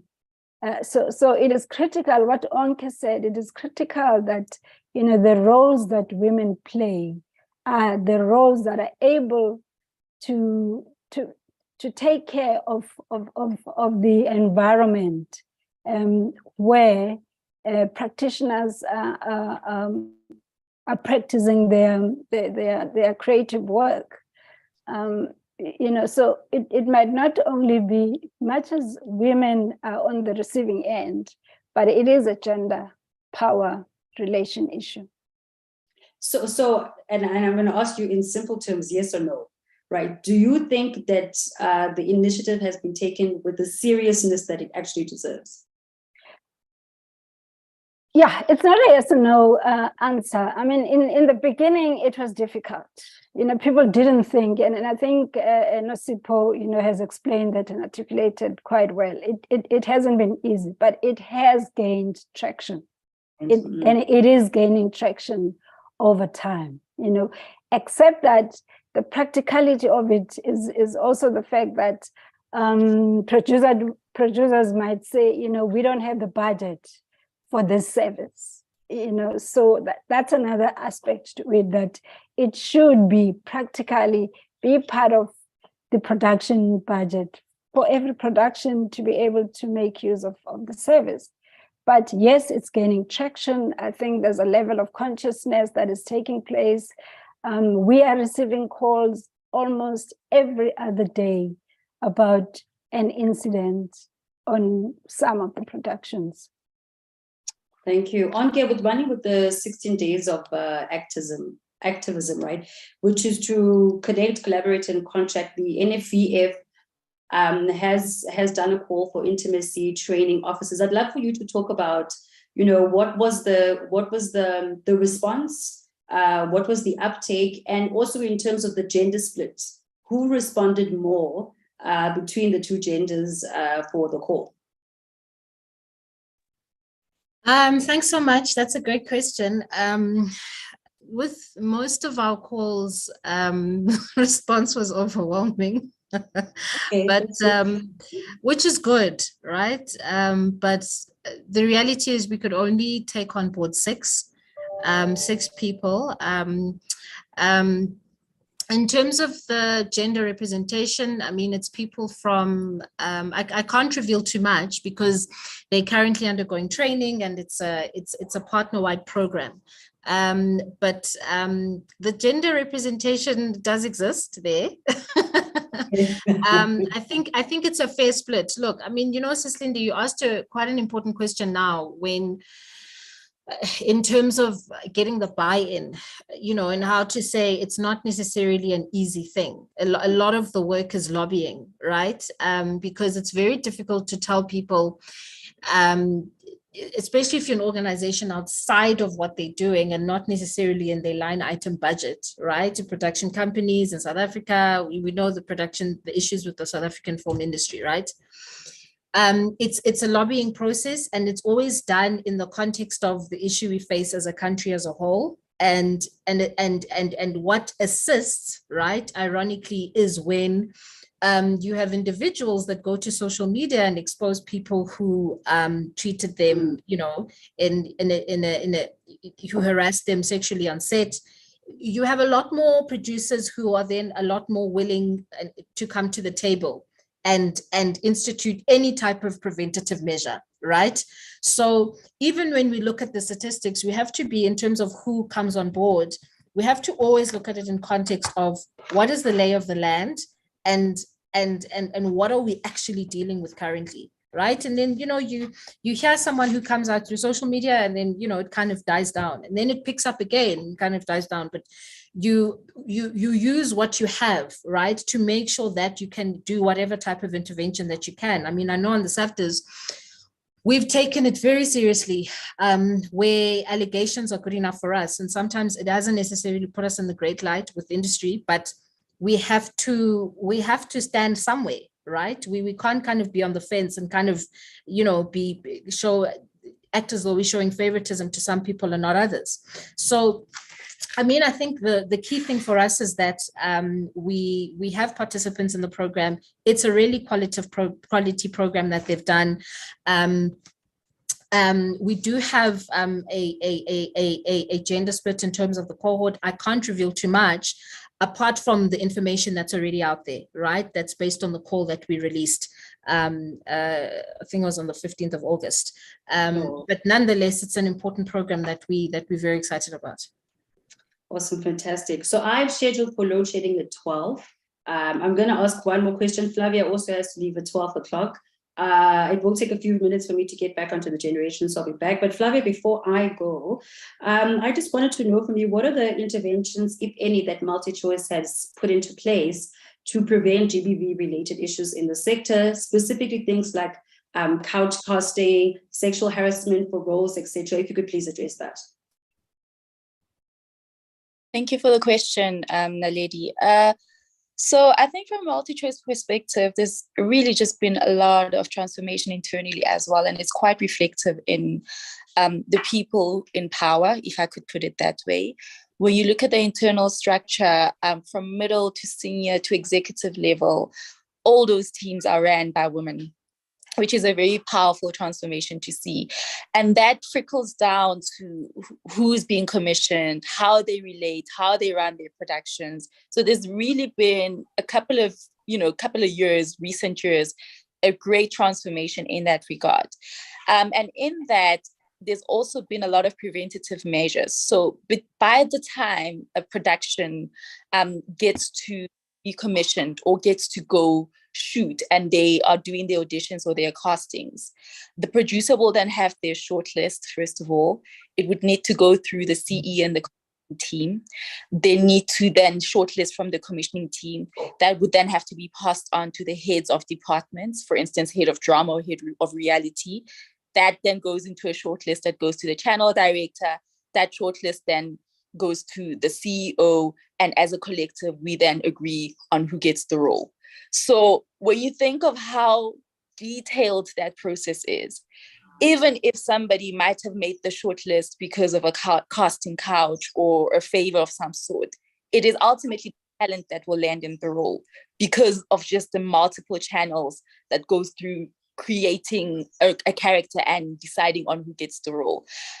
It's a very recent process that we've been following probably for the past 2 years. It's worked effectively. And I think even on screen, you can start seeing that it's proper thespians that are acquiring the roles. But even when developing the industry and opening up the industry, it's really talented people that are getting the roles, which quite tedious for the producer. But I would say it's one preventative measures that we've taken into account because we take the matter very seriously as a broadcaster. That's very encouraging to hear. That's incredibly encouraging to hear. And I think kudos to yourselves and the team at MultiChoice. And whilst I have you here, if you could maybe talk about, the issue of gender parity, when we see men wielding power over women, right, which then results into things like couch casting, etc. It's because of the positions of power that they occupy. And so what are you guys doing then in terms of gender parity and empowering more female production companies, getting more directors to take those roles? So again, just reiterating the fact that, a lot of our management and commissioning editors are females. A lot of our stories, I would say 80 to 90% are female led, which will then trickle down to us insisting on but really making sure that the writing rooms are headed up by strong female voices. The directors have got strong female presence, producers as well. So it would be very difficult to have a particular type of story without ensuring that we have people that can resonate with the characters and find the relevance in the story to be able to hit them up. So I think just by nature of having our stories be predominantly female-led, it is very much a directive from our end to make sure that that's translated in the crewing, especially from a senior position, and that development up until post-production. And are there procurement preferential strategies that are in place to then make sure that these opportunities are given to female-owned production companies? And I don't know if you have any success stories to share with us. Oh, there's so many success stories. So we have our enterprise development program, which is obviously a very much progressive incubator accelerator program whereby there's emerging filmmakers that we put into specific place and give them work over a set period of time and expose them. With that, there is a very much high demand for women, predominantly women of color, to make up production houses. There is a dire need for new voices, and this is just a general call where we are looking for new voices so that our stories can look and feel different. And in the new voices that we're looking for, we're also looking for a lot of female-led production houses. So we are very intentional and aggressive in ensuring that that's the transformation we see through the commissions that we make. And it's basically a messaging that we're putting across, especially, for instance, platforms such as Mzansi Magic and the mass market channels, where we really don't want, we are doing away, and we've actually done away with historical sort of like very white male owned production houses telling those stories, because one, they don't understand the market, and two, we're not transforming the industry. So there is an intentionality in ensuring that women are given opportunities, but there is also a bit of resistance from women. And I can say this personally as somebody who engages a lot with producers, as somebody who pushes producers to start out production companies, come and pitch to us, where there's some sort of inferiority complex, and a lot of women don't want to run their own production houses and feel much more comfortable in working under production houses, even though they may producers or creative producers or head writers.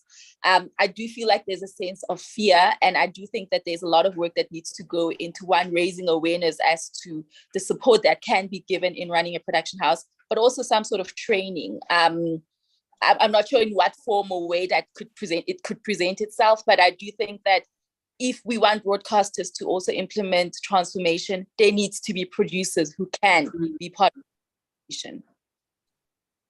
That is really incredible. I'm quite surprised at the inferiority complex factor that you spoke about. I'm sure that's something Swift can take a closer look at. Nosipa, I'm going to ask you, what is the general sentiment across the board, right? Production companies that you found, is the sentiment for the SEO initiative? Do you find it's an irritation? Are men open to it? Are they willing to learn? Is there a willingness to learn? And also, are women open to, to being vulnerable and open about the issues that they experience on set? So if you'll allow me, I'm going to kind of like dovetail into what you asked, Flavia, which talks about inferiority complex. I think for me, there's a point that she made previously about, men being part of these conversations, because for all intents and purposes, we still live in quite a patriarchal society. And so a lot of the narratives and the agendas are very male, driven. And not only male driven, but also male white driven. And because of that, and within that context, women do feel like they are to some extent second-rate citizens. And you have to be almost a special kind of woman who, wants to fight, well, not fight, maybe fight is not the right word, but wants to kind of like, get over that barrier that's already there and break through that. And not a lot of women want to live their lives fighting or agitating. They just want to get on with the job. They just want to do what, they love doing. And so to Flavia's point about the inferiority complex, for me, I think it is not always seeing the kind of examples that you want to see, not many women in positions of power. So for example, where I stand as an animation and VFX, owner, I'm one of a few. I think there might be one other in South Africa, and it's not a common thing. And so if you don't see a lot of us, it does create a sense of apprehension and fear, besides the fact that the film business itself is quite a hard business to start. So there are a lot of barriers that come into play because of that. But just to go back to your question, I think for me, a lot of the guys in our studio, for example, felt a sense of apprehension because as much as you know, Swift did not come on a didactic or preachy approach, I think it's a societal thing where men feel like there's this barrage of, you know, information that's anti them, it's anti-male, anti-white, anti-this. And so there is this, you know, closing in and desire not to get involved because, you know, what are they going to talk about? They're going to talk about how, you know, we abuse them, or we're not, you know, good partners in one way or another. So for me, I think it's having, and going back to my point, it's having men in these conversations. It would have been great to have, you know, one male in this conversation, so that we also get the other side. We also get intel into how they, and I know I've already said that we live in a patriarchal society, so they frame the conversations, but it would have been good to get, you know, a male voice so that we can also get them as part of these conversations.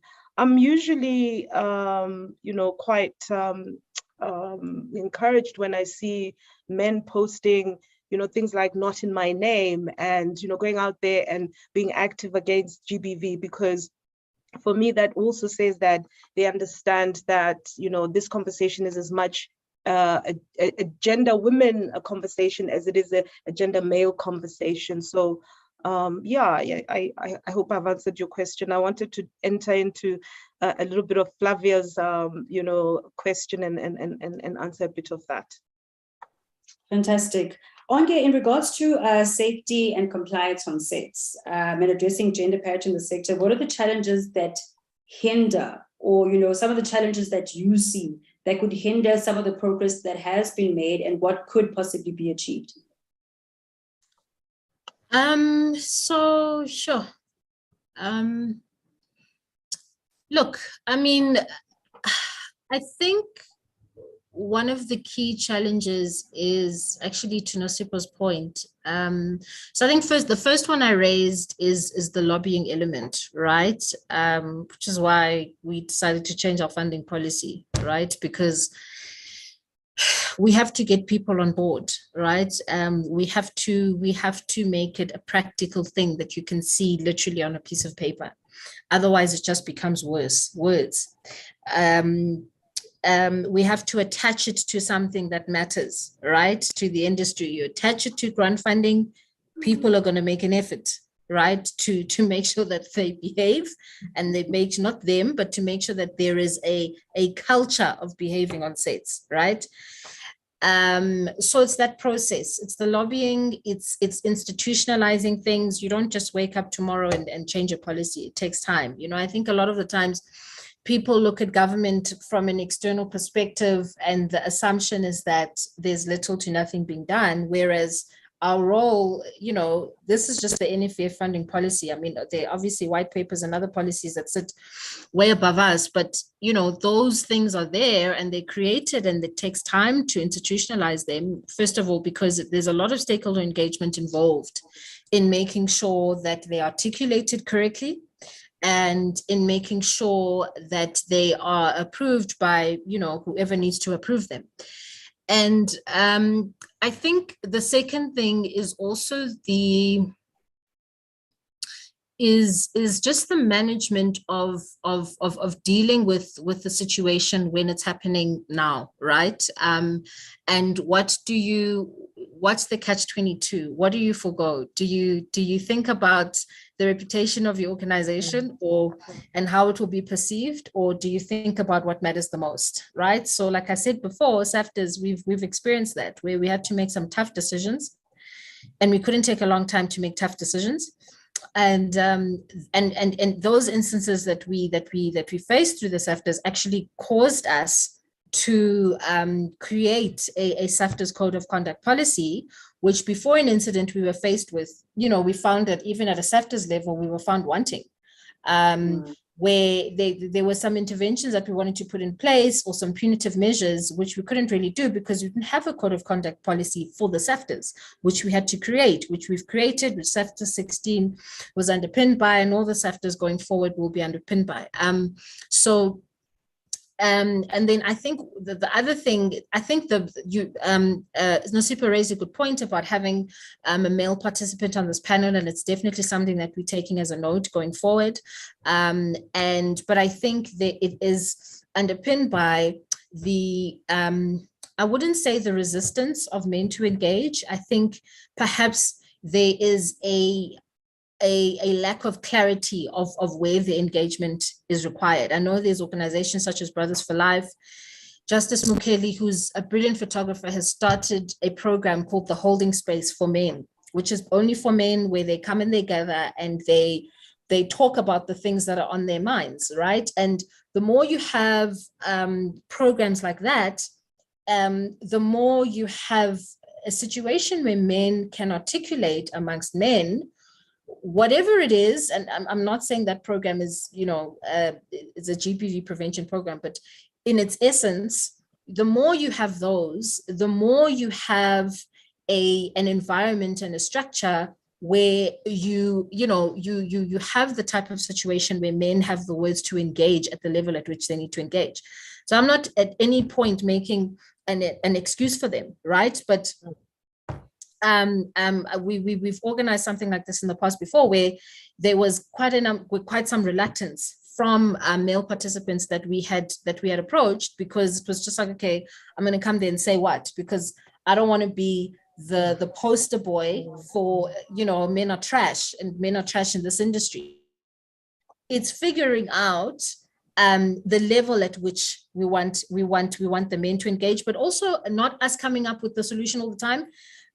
Having them also develop the words and have the right conversation with us, right? Because we're not men. We don't live in their minds. We actually don't know what's happening there, right?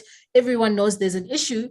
Question is, how do you fix it, right? So, and those that becomes a problem here when that hasn't really been fleshed out and thought out, because then, like you're saying, how do you continue to have these types of engagements that are not in the absence of the people that are predominantly the perpetrators of the violence? So it's these types of interventions that we're doing never work in isolation. They can't work in isolation. We can't say we partner with SWIFT here, therefore we can't work with IPO here, or therefore we can't work with whoever. No, we have to, goes back to what you were saying about GBV fatigue, right? It'll only be a case of GBV fatigue once you have no women or vulnerable people dying at the hands of GBV related incidents. So it will become GBVF fatigue, until it doesn't have to become that, right? So I don't even think we're at the point yet where there's enough fatigue, right? I don't even think we're there yet. And you have to, you almost, I think, just because of the harrowing, sorry about the lights that go on and off in the office, you have to, just because of the harrowing statistics we have, not only in this industry, but in the country as a whole, to implement change effectively, in some ways, you have to do it where, it would hurt people the most. You have to, because the victims of GBVF are affected financially, right? You are abused, you can't show your face at work, you end up resigning, or you can't leave the relationship because you are not the predominant breadwinner. Or part of the abuse is that you are the person who is the predominant breadwinner, but because you've been so psychologically abused and victimized, you're still afraid to leave, right? Which we see a lot with women. Then the question becomes, how do you navigate outside of that? It's so different. It's so difficult to do that.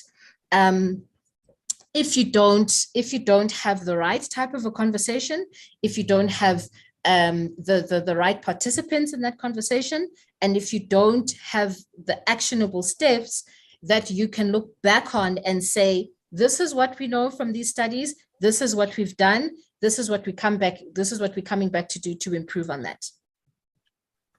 Very powerful insights, Onge, there. You actually said something that just really grabbed my heart, that we lack clarity as to where and who to engage when it comes to when it comes to these issues. I think that's a very powerful takeaway. Nosipho, you have to go shortly. I'm just going to ask you one more question before you go. Can we take one question before you go?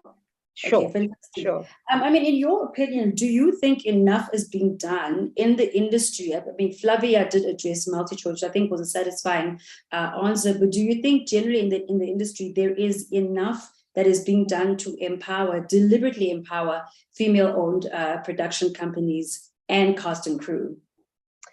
I think for me, to be honest, Naledi, there will never be enough initiatives until we see, parity. And parity for me is not just in numbers, it's in like an impactful parity that goes right down to what women earn, are women's voices being heard? And are they not just, used as wallflowers or window dressing and type of thing? So for me, I think not enough is being done, but I also suspect that it also has to come from us as women. As Anke was talking, I was just thinking to myself that one of the things that women that we need to do for ourselves is also create these spaces that we mentor each other, we empower each other. So we move as a team and as a force, rather than having these small enclaves. And what normally happens when you have enclaves is that people then feel, well, this is my pie, this is my space. And as I was mentioning, in animation and VFX, I tend to be one or maybe two of us are in this space. And what I'm trying to do is ensure that we open up this space and have as many young people, women, people of color coming into this space so that they can see themselves in myself and in somebody else who might be, uniquely similar to them. So for me, I don't think there's enough being done, but some of it is also our own, burden per se, or what we need to do in terms of being women, and not feeling like as a woman, I should be the only one, or as a Black person, I should be the only one in this space. I think our attitude should be towards opening the space for everybody.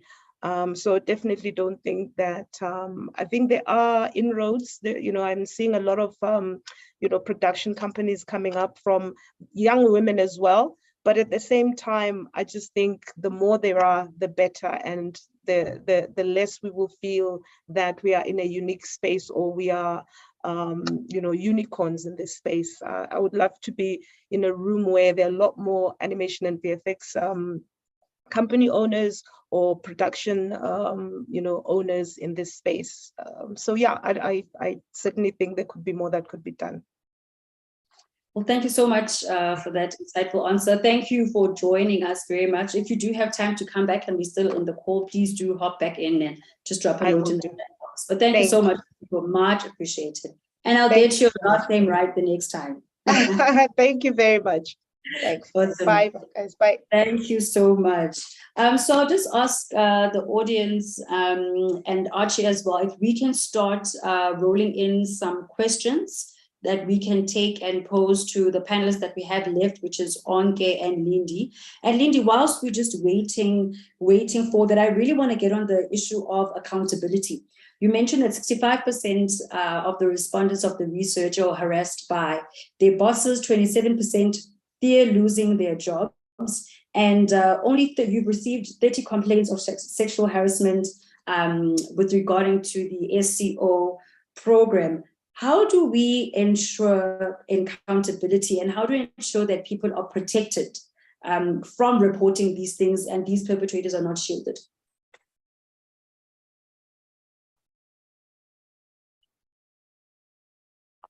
And I mean, like I said, Naledi, the owners largely rest with the producers of the productions, which and not only the producers of the production, but every single person that is involved in the production.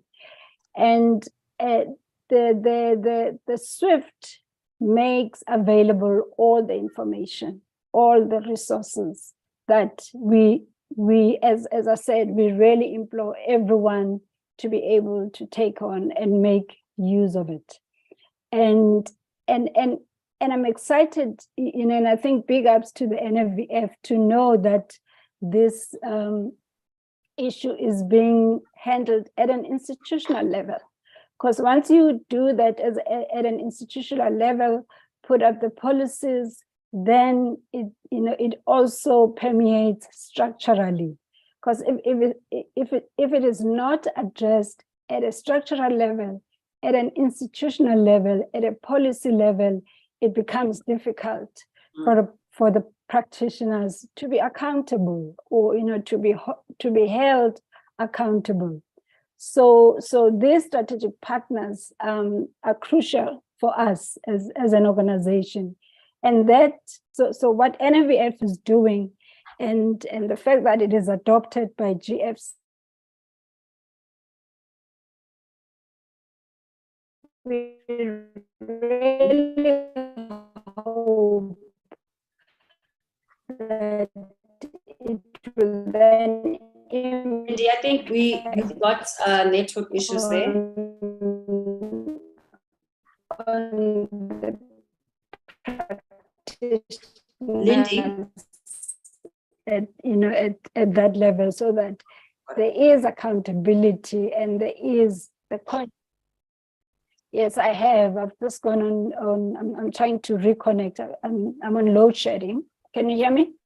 Yes, we can. Can you hear me? Yes, we can hear you now. Can you hear me, Naledi? Yes, I can hear you.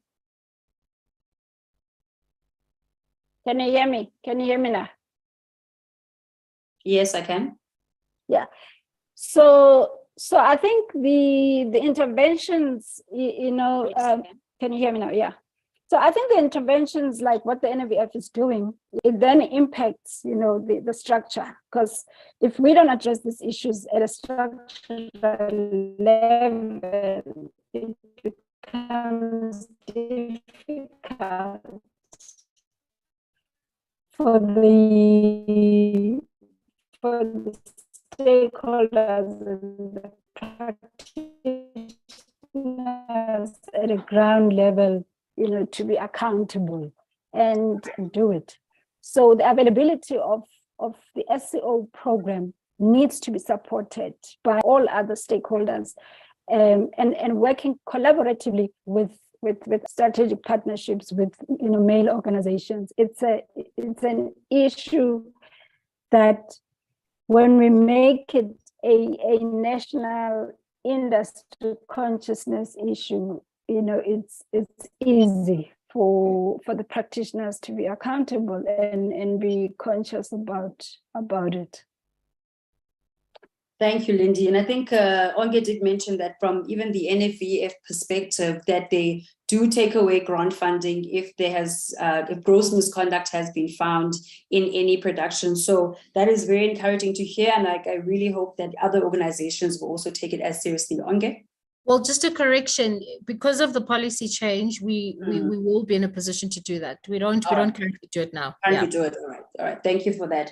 We have a question from Ria, who's on YouTube. She says, I think, Onke, you can take this question. In most instances, men are perpetrators of GBV. What programs are out there to assist men, and what is done to make men understand and be aware of issues that lead to GBV? So I think I spoke to this a bit before now. There is an organization called Brothers for Life that was created a number of years ago to engage men on challenges they may be having domestically, just so that, it would be a safe environment for men to engage. I'm going to be very honest with you. I'm really not sure of programs that exist outside of privately run programs, such as Brothers for Life, such as the Holding Space that's run by Justice Mukeli, and those programs that I know of are really geared at having a broader conversation with men, so that they have an opportunity to speak, right, in an environment where to speak on the things that are really affecting them psychologically, right? In an environment where they will not feel as though they have to be these tough men, so to speak, and have to have all the answers, right? Why don't men do this? Why don't men do that? Whatever. It's just, safer environments for men to engage amongst themselves. So the Holding Space, I think you can find their page on Instagram or through Justice Mukeli's Instagram page as well. Very esteemed well-known Black photographer in South Africa. And then there's also Brothers for Life that also exists. Brothers for Life has been in existence for much longer.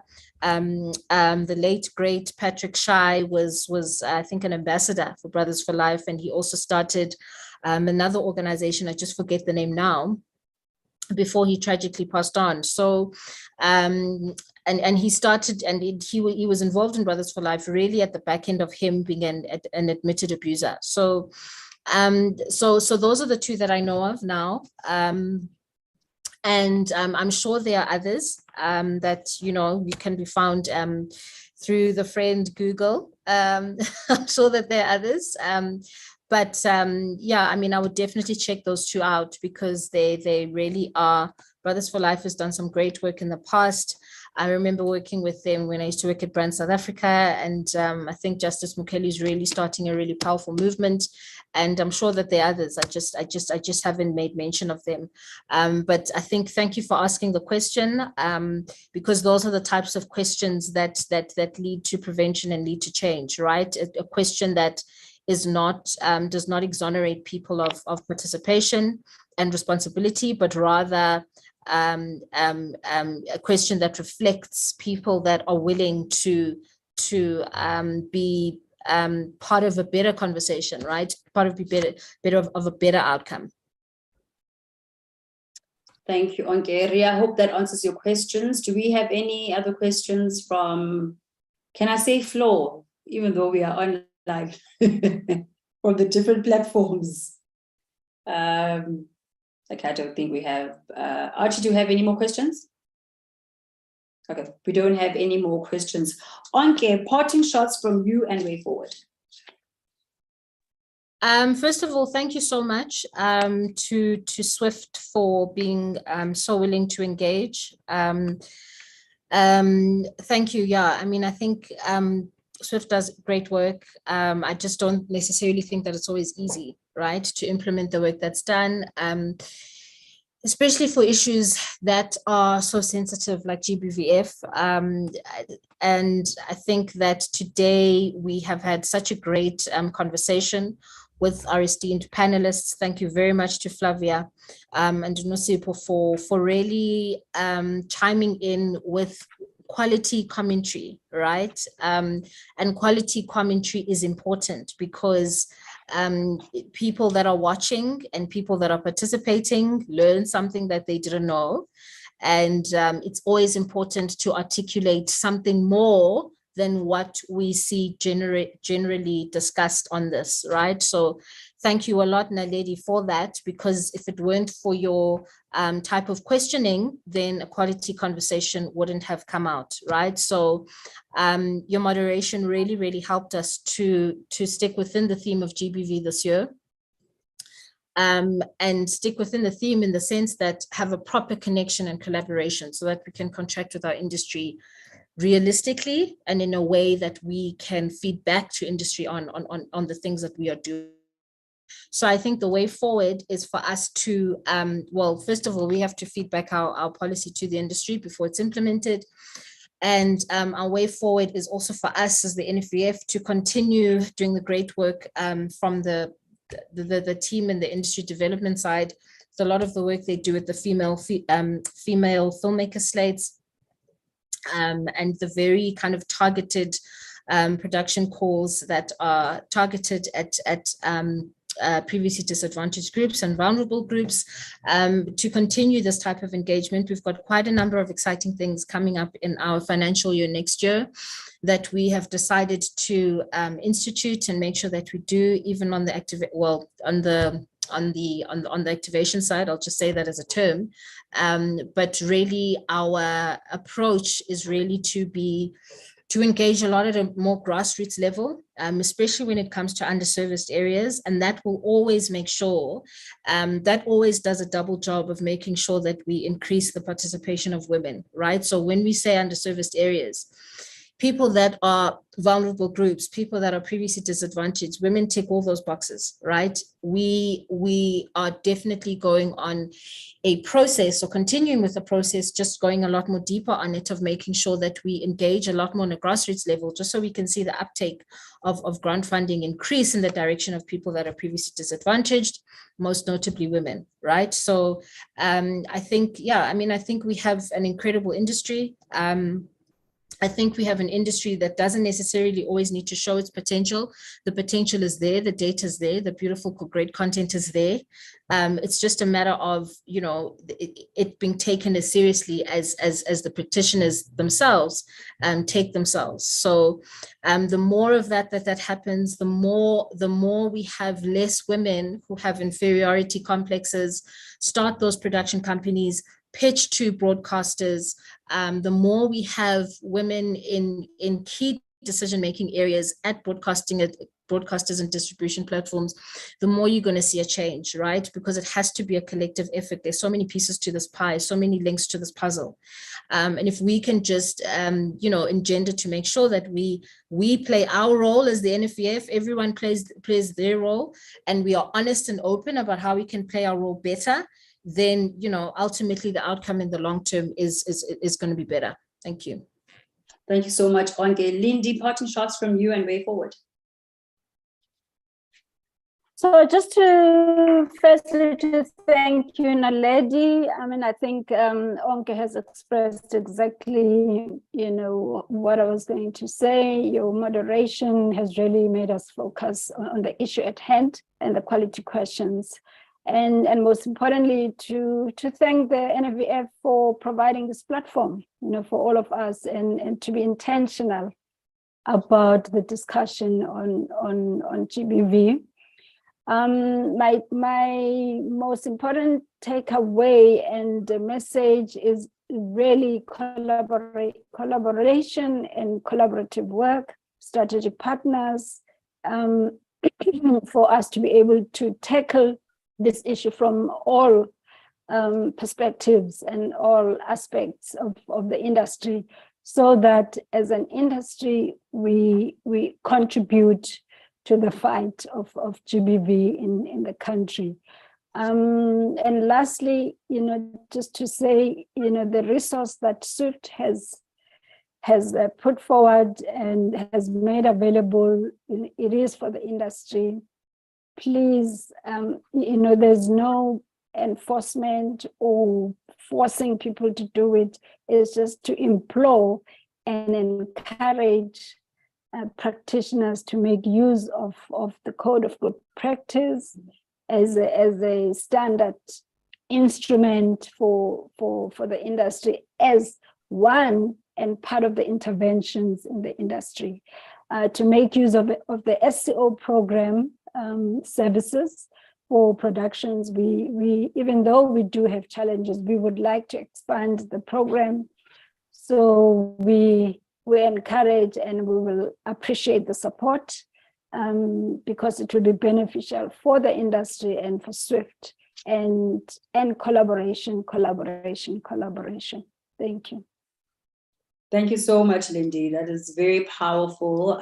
We've come to the close of our online session. I would like to thank everybody who was a part of this morning session, those who were with us and are no longer with us. Flavia, thank you so much. Nosipo, thank you so much. I think we'll all continue engaging even after this session. Onke, thank you so much for your time and the insights you shared in your presentation. I think I certainly took a lot out of it, and I'm certain those who were watching as well did the same. Lindy, thank you so much. And I mean, also pioneering, for SWIFT to pioneer such a powerful program that was long overdue. It really sets such confidence and encourages more involvement in the film and television industry. And with that said, thank you very much to everyone once again. And I must applaud the NFVF and SWIFT for the incredible work they've done. Onke cited the female slates, the intimacy training officers and the call that they've had there, you know, and the 6 people that they've recruited. It will be exciting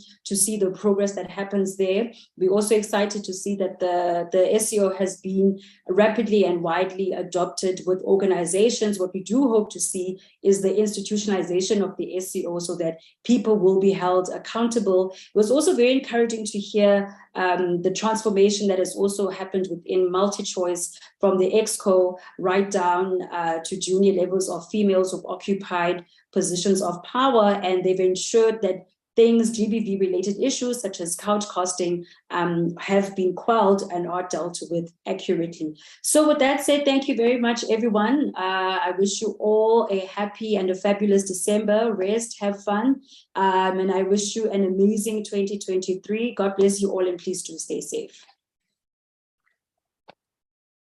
Thank you. Thank you, Naledi, for always being available for us. Thank you. Bye. You're welcome. Thank you. Bye.